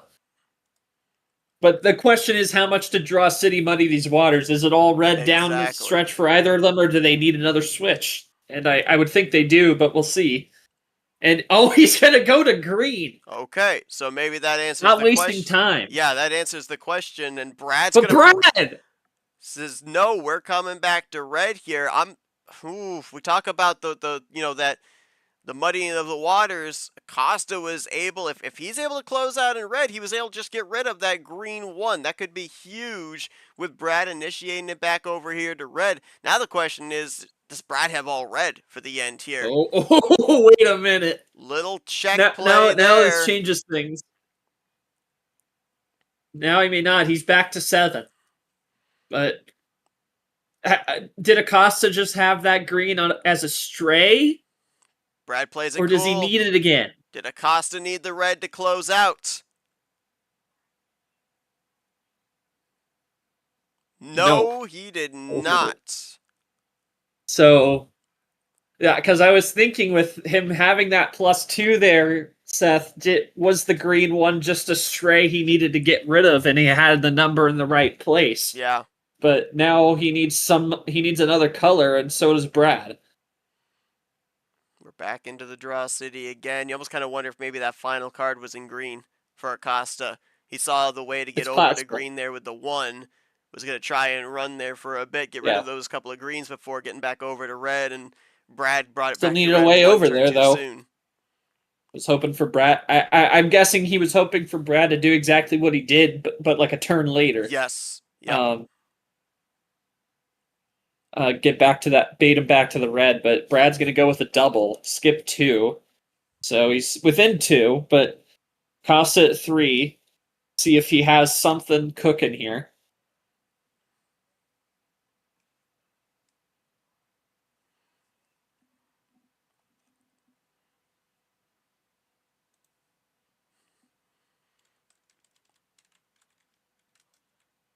Oh, he's gonna use his last one. Wow.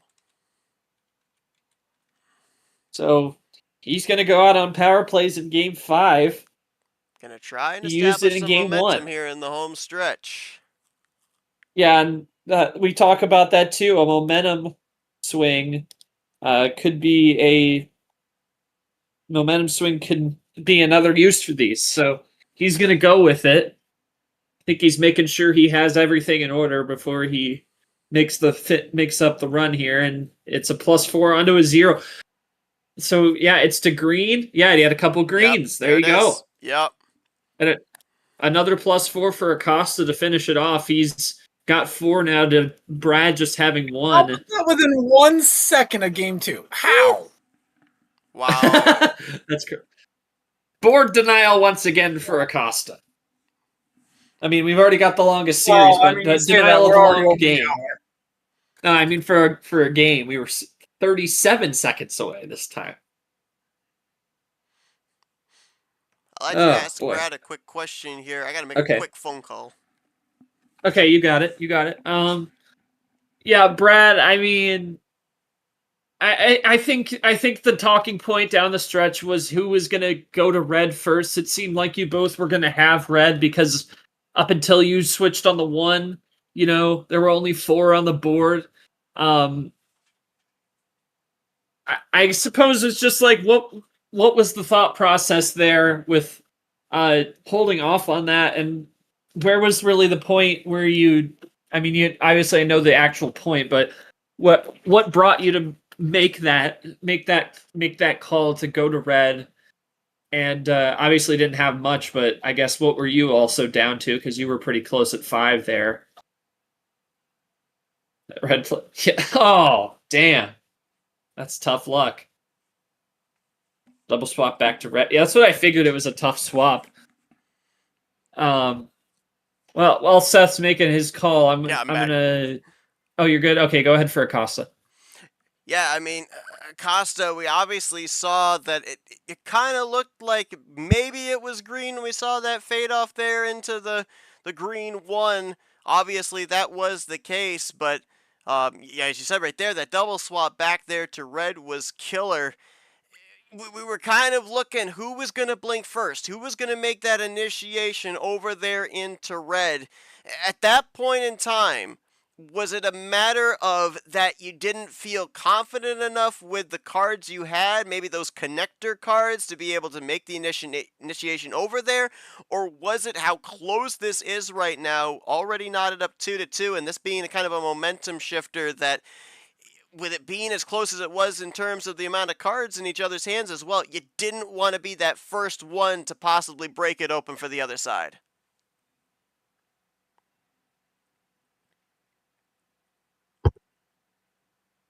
And this is an interesting scenario here with seeing the utilization of this power play short, because a lot of times we'll end up seeing, if we see the second power play used at this portion, it's usually when you're getting ready for a homestand, right? But for Acosta, Yeah. there's going to be another match here on the road. Brad's going to have his fourth homestand of this series. So interesting using this on the first of back-to-back away games if you're Acosta, but again, establishing that sense of momentum here too.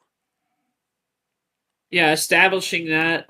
Costa saying most of the time, Brad has been giving me the ammo, just number play that's been going down to the wire.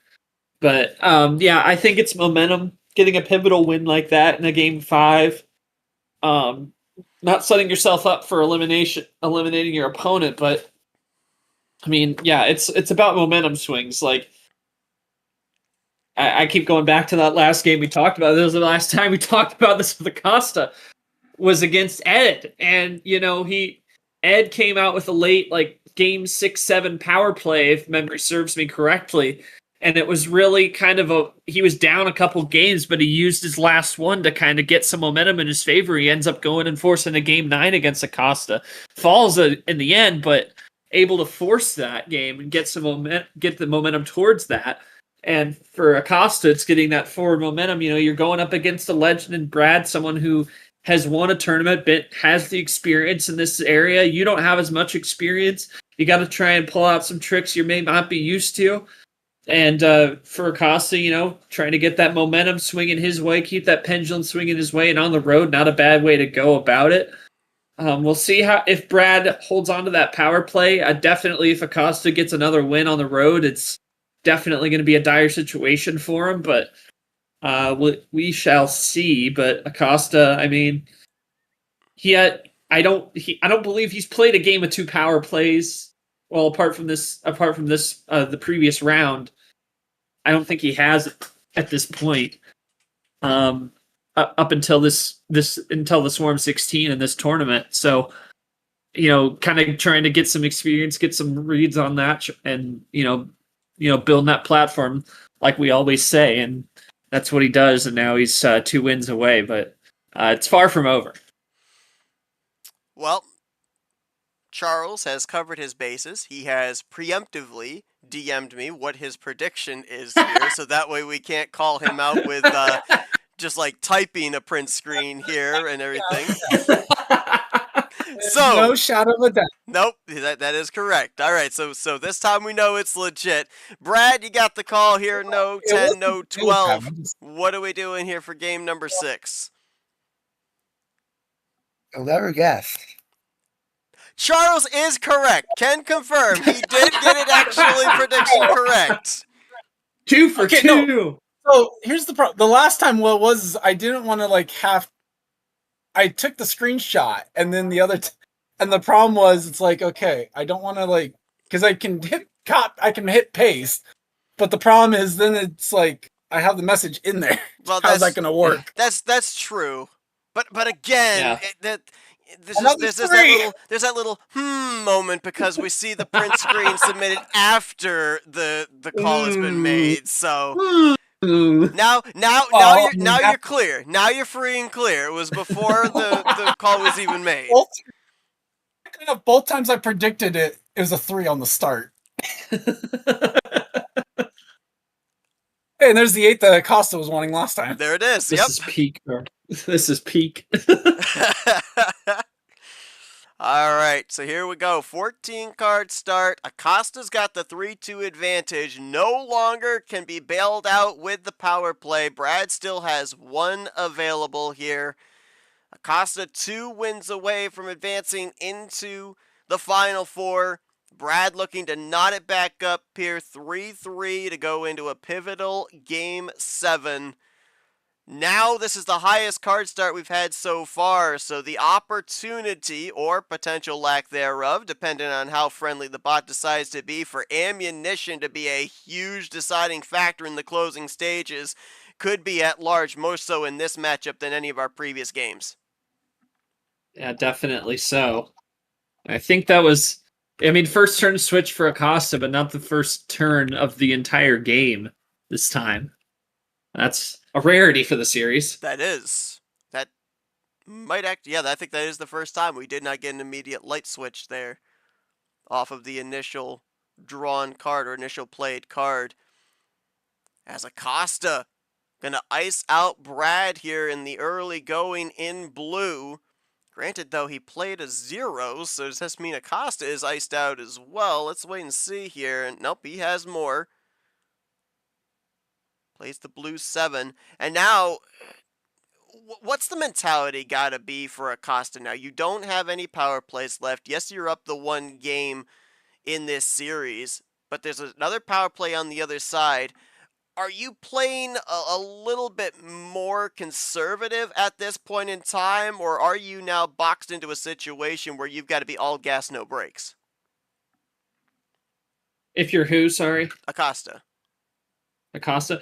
I mean, he's ahead in this one. He's ahead in the series.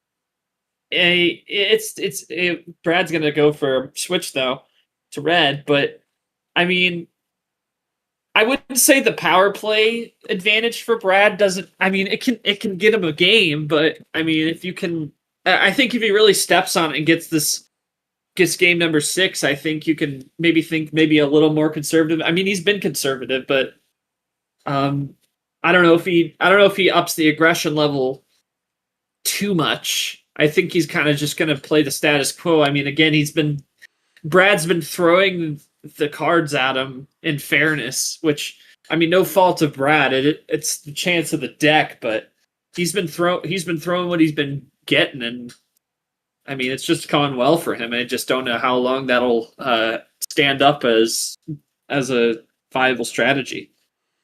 Brad aggressive on the light switches here. Made the initiation over into red. Now brings it into yellow. Acosta will double up here. And Brad will double up that. So we go 2-4 to 8. Looks like our Pandora's box color potentially may end up being green. We had a couple of cards played in that in the early going, right off the draw. May wrap back around to it here. Acosta now with the light switch.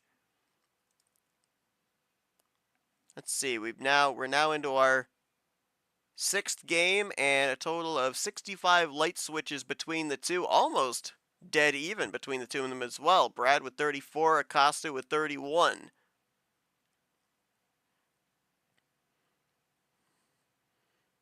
Brad finds an ISO play there on Acosta, almost shades of what Acosta was able to do back in blue with the 0, and Brad now going to be able to run in red for a bit.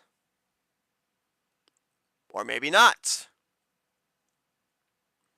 Acosta finds the ALP green 5.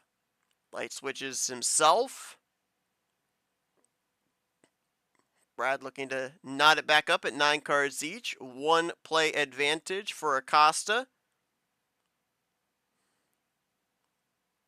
Brad will go 1 up. And Acosta will play the second of the green 8s here in this game. Well, Brad with at least a double, be a trips play there, the reverse skip. Into capping it off with the Arya green 1. Could be a sign that that's his last green. We'll have to wait and see here.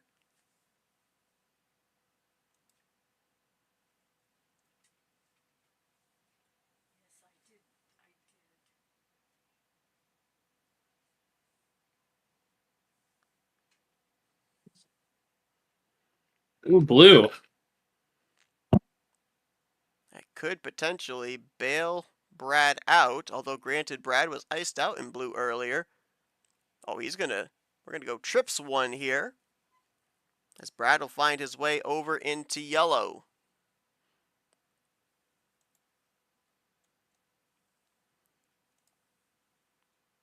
Brad currently at 5, Acosta at 7.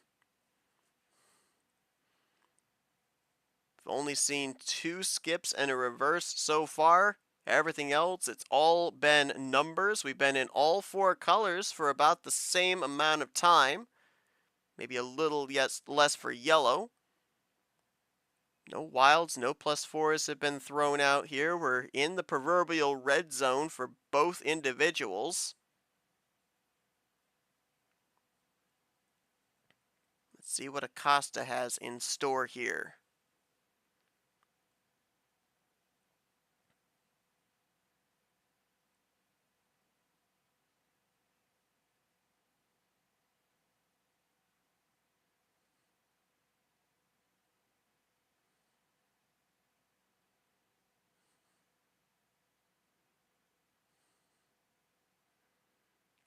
Acosta down by 2 possessions.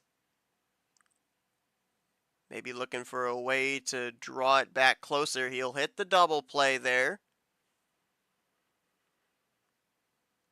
He'll now knot it up at 5. Brad still with the 1 possession advantage, however.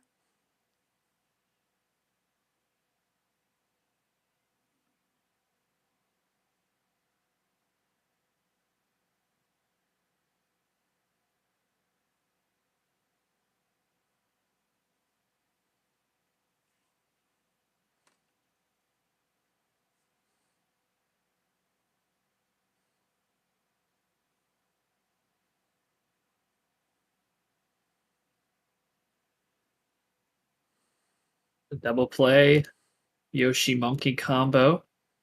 Still dead even. Brad took a little bit of time thinking about this one here, as he'll go with the Acosta yellow 9. Gets down to 4. Not sure what exactly he's considering here at this point in time. Maybe weighing options of what's on the other side of when is maybe 1 turn too soon or 1 turn too late to pull the trigger if he's got the cards to do so.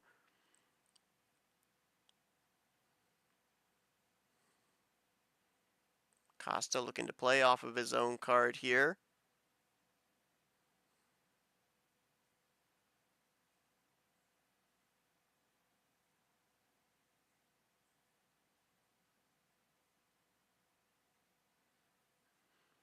Oh, big play there from Acosta. Stacks the +2s. Wraps it around into green, so 6 cards will head in the direction of Brad. Acosta now down to 2, 1 away from check. But now, what was on the return of those 6 brand new cards for Brad? What can he do to try and ice Acosta out here? He'll use a wild, bring it over to red. Ooh. Is that enough? Is that going to be what's needed to ice Acosta out? Or did Acosta maybe have a +4 held in his hip pocket here for such an occasion? Or maybe a regular Wouldn't wild on his surprise me. own end. There's Oh, the there it regular is! wild. Counters School's in it. session, Seth. School's in session. It is indeed. Let's see now. Brad used the wild. It didn't work. Does he have something in green to hold Acosta off here at check? Brad saying, what am I supposed to do? More than likely, Oh, that boy. was his only shot. Unless maybe he had a +4. Nope, he's going to have to just run number with the green 6. Acosta to go up 4-2. Had a +2 in the hip pocket to close it out. And Acosta is going to pick up win number 4 of the series, just a little north of 10 minutes. He is now 1 win away from taking this series. Acosta, I'll ask you this. I mean, we ended up seeing, it looked like a little bit of split ammo meta there. You had a +2, you had a wild.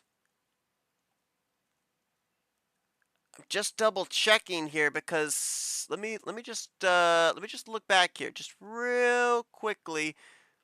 Okay, so yeah, interesting. So it's a twofold question. The first question is, were you a little worried of what was going to be on the return there in terms of the stacked +2? Because that's 6 fresh cards going over to the other side with you down 2 cards away from the finish. The second thing I'll ask you is, it's interesting that the green +2 there is your last card, because that means that's 3 +2s, a wild, and a 9 for your final cards there. Was there any consideration of stacking all 3 of those +2s there, or was the thought process of, let's build it just a little bit of distance, let's not give him a lot of cards to potentially come back to hurt me at the end? Brad, you said, what am I supposed to do?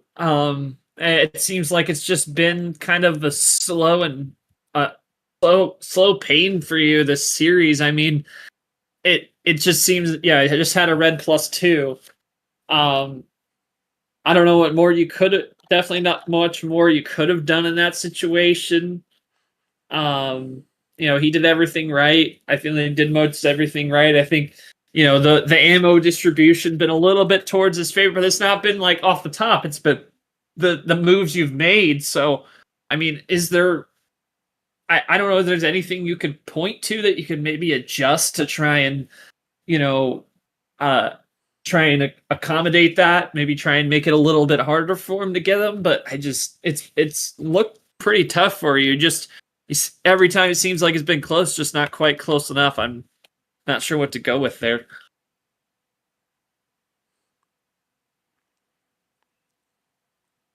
I really don't know. Like, try to think of things, but I don't really know what to do here. Yeah. Yeah, Seth, I don't know what much more to say. I mean, he's had good moves all around, but it's just those ammo plays have just been killer. Yeah. Yeah, for sure. Interesting there. Costa said when he played the yellow 9, he wanted to play the green 9 to finish it out with all the +2s in the wild, but thought better of it. So, would have been interesting to see if indeed he did do the light switch over into that green 9, what Brad would have had, if anything, to maybe stifle a potential run there to the finish. But yeah, I mean, it's a tough situation, right? When you kind of feel like you're playing from behind, even on a +6, you're not able to get the cards. He had the wild, which Acosta had an answer for, but when you're just not able to get the cards necessary to be able to defend, makes things difficult, which will make things interesting here going into a crucial Game 7 of, obviously still has the power play available, but now it's a 50-50, right? If you're Brad, because now you have to consider that power play both offensively and defensively here to make sure Acosta doesn't close out this series on this upcoming homestand.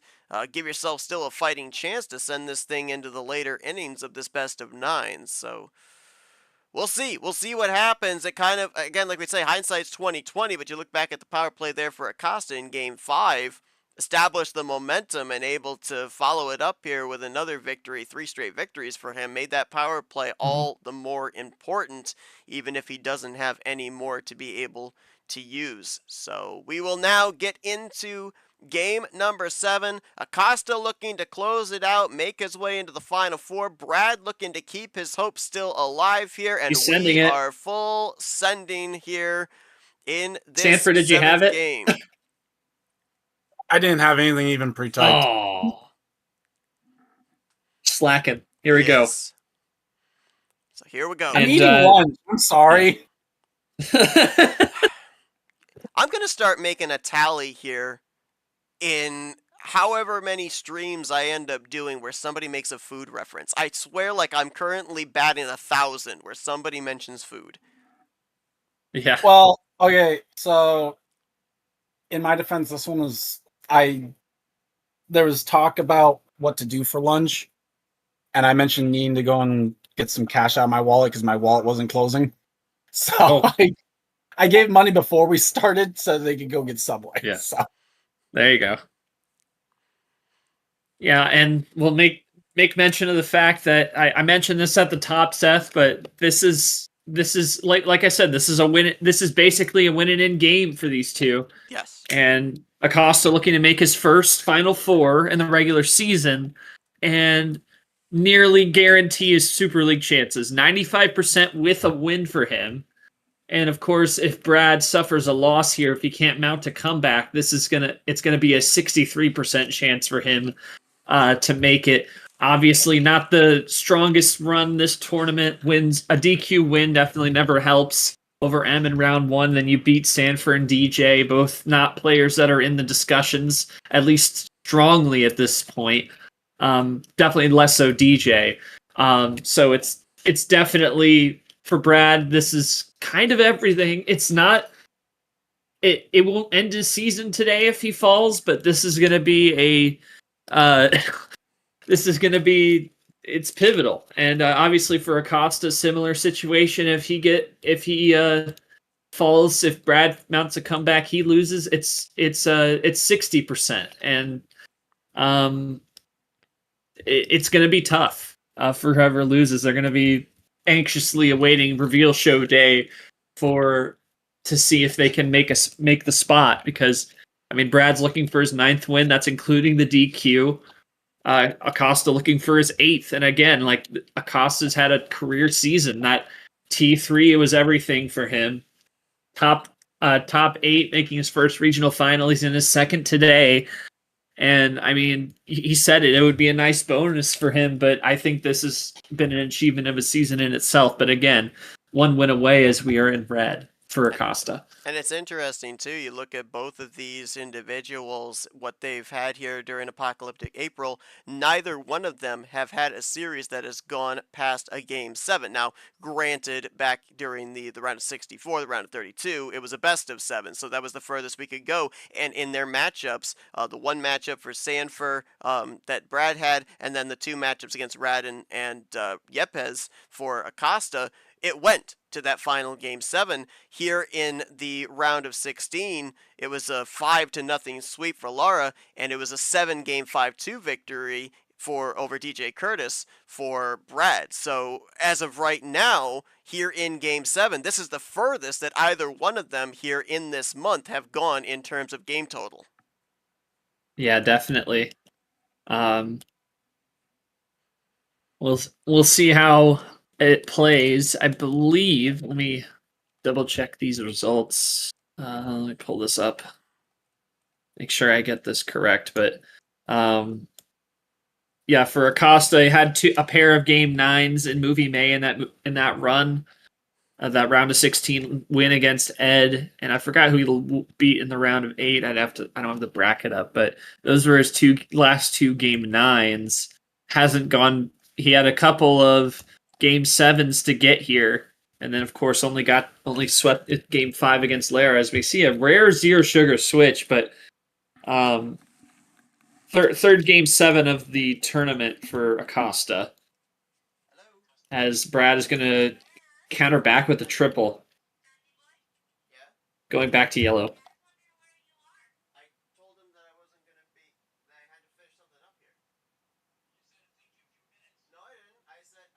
So now let's see what Acosta goes with here. Did he fade the yellow with that zero switch, or is he out? He's typing for quite a minute here. And I mean, he's down to 7. He counters with a triple of his own back to blue. So Brad takes the blue to yellow with reverses. Acosta immediately skips back to blue. So eye for an eye there. Now Brad out of options.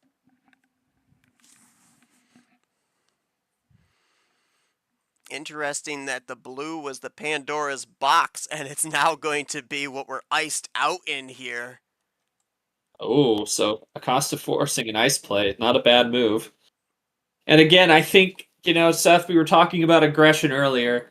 Now he's up 4-2. He can play a little more conservative, take his time to get there, because you can afford to drop this game. Yes. Like, it's not a backbreaker, you know? If you lose this game, you're still up by 1, and you're still in position to win it. So you can take your time, really find the best way forward, and if you lose, you lose. It happens. You move on. You have another chance. And another call as well. Next game will be home, but obviously the deciding game 9, should we get there, is to Brad. So I think Acosta's going to want to play that, especially with Brad still having the 1 power play. That's going to be key, should Brad be able to hold on to it for this road stand here, as he's going to go back to yellow again. It's interesting, too, how as we have all of these themed tournaments and everything, there always seems to be one continuous running narrative through one of the through a tournament. We kind of go back to the last one there of Jackpot June. Ironically, it ended up being the trend of poker hands. That ended up being a huge thing. Here it seems like in Apocalyptic August, it's the lack of connectors that seem to be a difference maker. What the heck? Okay. Never mind, I guess I won't make that point. What a monster finish. Jesus. What the heck? Well, I think draw steady kind again for Acosta. Yeah. God damn. Gracious sakes alive. I have nothing for Brad. I have nothing for Brad on that. I have nothing. Honestly, I don't have anything for Acosta outside of, I guess, asking top deck wild +4. Oh my god. Oh my god, you cannot be serious. Wow. Oh my god. I mean, it doesn't show it in the stats. Pure skill. It doesn't show it Brad in the not stats, feeling the but greatest. I think if we look at who was able to find the most luck on the top decks, I think Acosta definitely won out on that the entire series. Acosta, I mean, congratulations.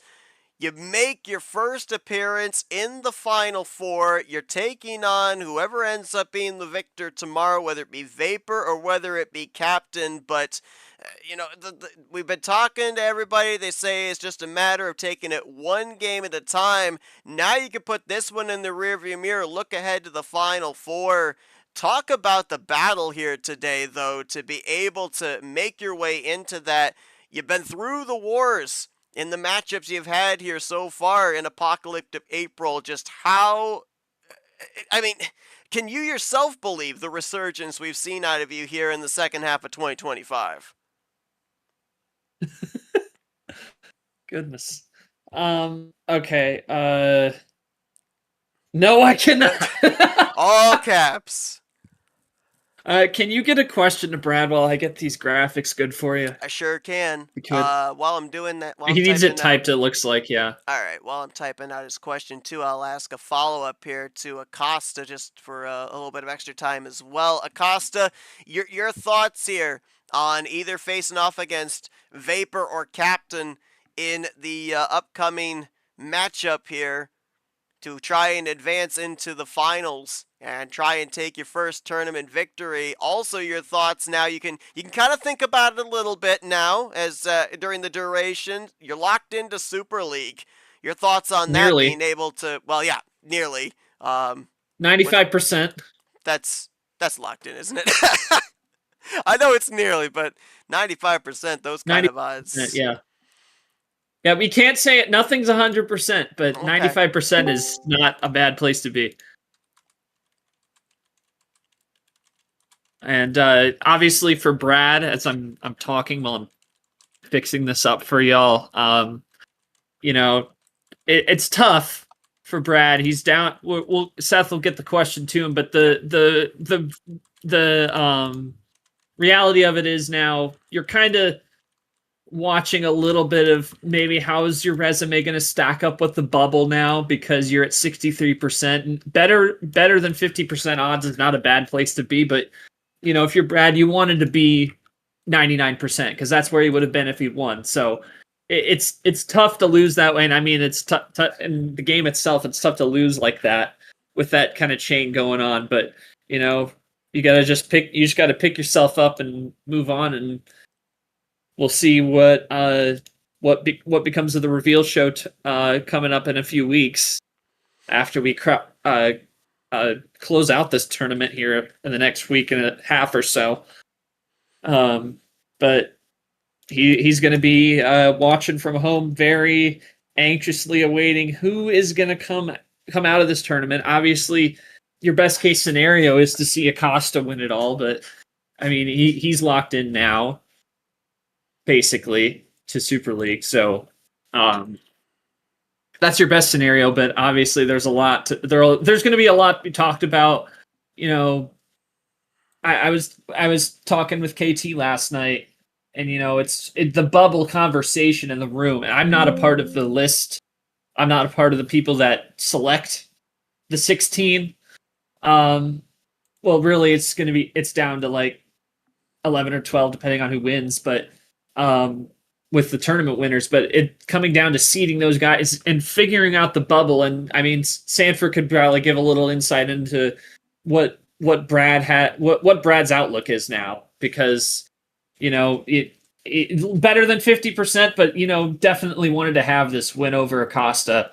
It was a big pivotal game. But the bubble is going to be a huge discussion, you know, once we wrap the regular season up. And again, Brad's somewhat on it, but he's definitely not in a terrible position.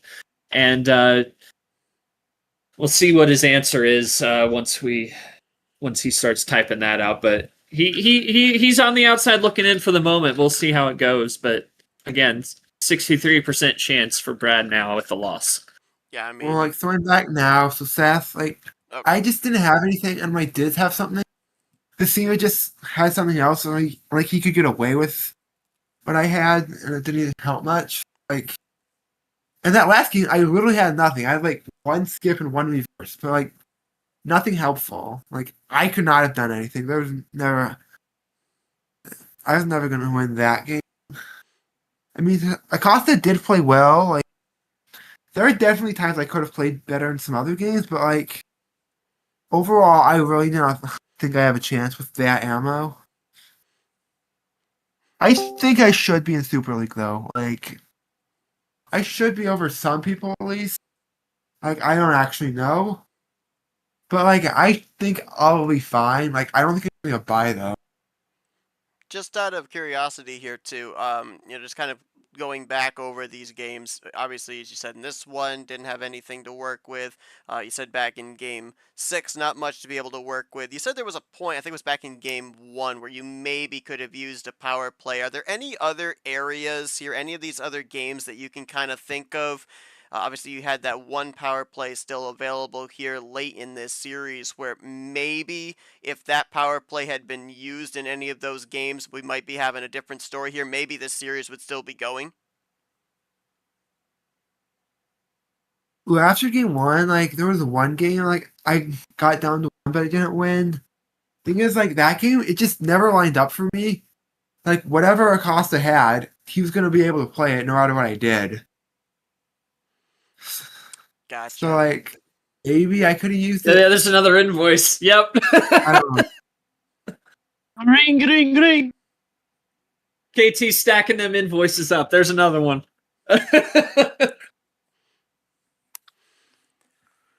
God. Exactly. But you see the updated graphic here. We know that Andy Nam, they're taking each other on. Winner of the Tunnel Zombie region. Now Acosta, the winner in the Nuclear region, awaits his fate of who will be the top of the heap on the Bunker region. That gets determined tomorrow at 10 as Vapor takes on Captain. An opportunity to be in the running here for the final tournament T5. Apocalyptic August here in 2025, and of course as well an opportunity, great odds of locking into Super League. Well, a crazy one here today. We wait to see who the final of the Final Four is going to be tomorrow morning.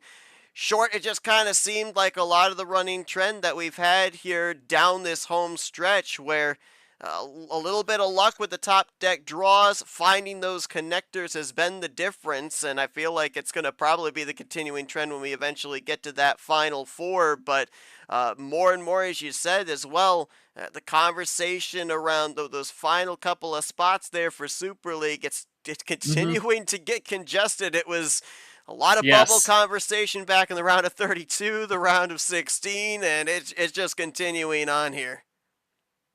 Yeah, it's going to keep going that way. And I think, I mean, you still have Vapor in it. And again, this is kind of long view with what we still have ahead of us with his game tomorrow against Cap. But, he said himself, it's his last season. He's wanted to really push it as far as he can, set a history-making mark, and power to him if he wants to do that. But the thing about it is that, that makes the bubble even more interesting should he win again. And again, that's just a what-if scenario, because then you open another spot for an at-large. But aside from that, really, the bubble is going to be a hard conversation. I'm not personally part of it, like I said, because I don't have time to, nor do I really want to participate in that discussion. I'm just here to make graphics and chop it up with guys like you and everything. But the thing is that regardless of my lack of involvement, it's still I still understand discussion that's really muddled down once you get further down and it's going to really come down to resume. And I think we've talked about this before in Lounge. It's just about why Monkey was number one despite having less wins than a 13-win Vapor right now. It's because of quantity over quality, 100% over quantity, I should say. And I mean, obviously, you win a second tournament in Vapor, even make a Final Four finale, you might be number one. I mean, it's going to come down to quality of resume down in the bubble area, because there's going to be a lot of people, similar amount of wins, that are going to be jockeying for those last few spots. And it's going to be a question of who's got the best wins. Not a whole lot of quad one opportunities and a whole lot of quad one wins around. I mean, Lamas, you can make a case for him because he's got the 3 quad one wins. So it's going to be an interesting discussion. There's going to be a lot of things that go into it. And everyone's looking forward to seeing what comes of it. But for now, Acosta pretty much locked in. Brad, he's going to see what happens with his season, what his fate is. I mean, he'll know before everyone else as a commission member, but ultimately it's going to come down to what the commission decides, and we will see what happens. But for Acosta, go him. And I mean, if there was any doubt, I mean, if he didn't have a 95% chance, I think win the Final Four, first Final Four, a win there will definitely cement it for him.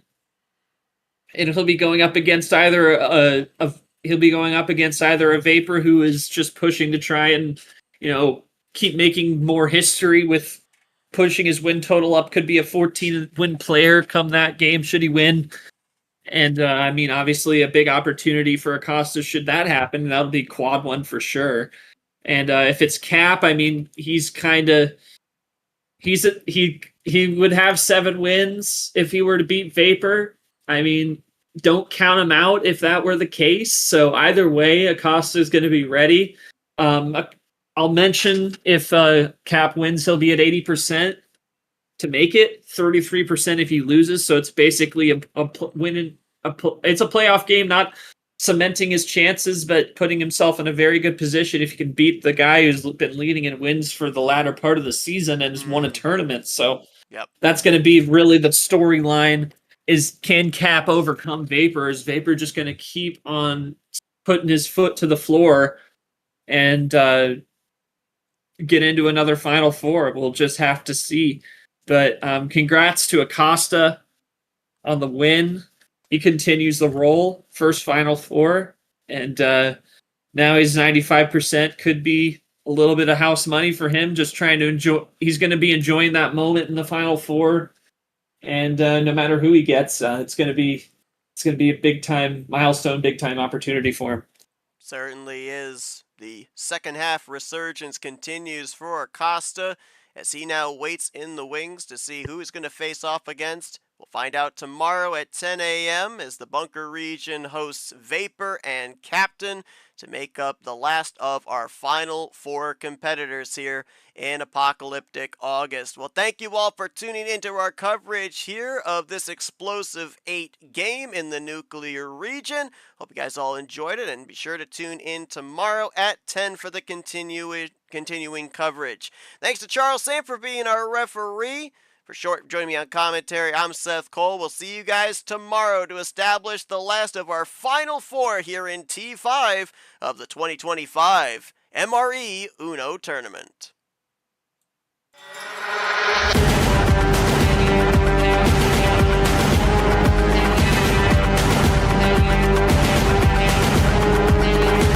This has been a presentation of MRE Uno Division 1.